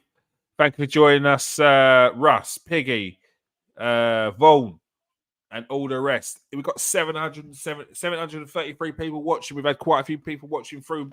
Come and join us, whether you're joining us on the Transfer Exchange Show on Twitter, the Arsenal Show on Twitter, or the Transfer Exchange Show on KS1 TV on YouTube. Make sure you press that like and subscribe button. Thanks for joining us today, Garth. Been a pleasure, mate. Been proper. All right. We've got don't forget the Super 6 podcast tomorrow. We can have a roundup of all of these games, talk about the losses. Steve will be drowning his sorrows, having his therapy session in that one. Maybe Farrell will turn up after weeks of his absence since Liverpool lost to Arsenal. We've not seen him. I'm sure Kevin will turn up considering he's got the Premier League, and will probably have the Premier League and his trophy in his background, seeing as he's 100% will. chief head supporter, maybe he will have that in his background again. So yeah, thank you for joining us, people. Peace out, stay safe, and wash your hands.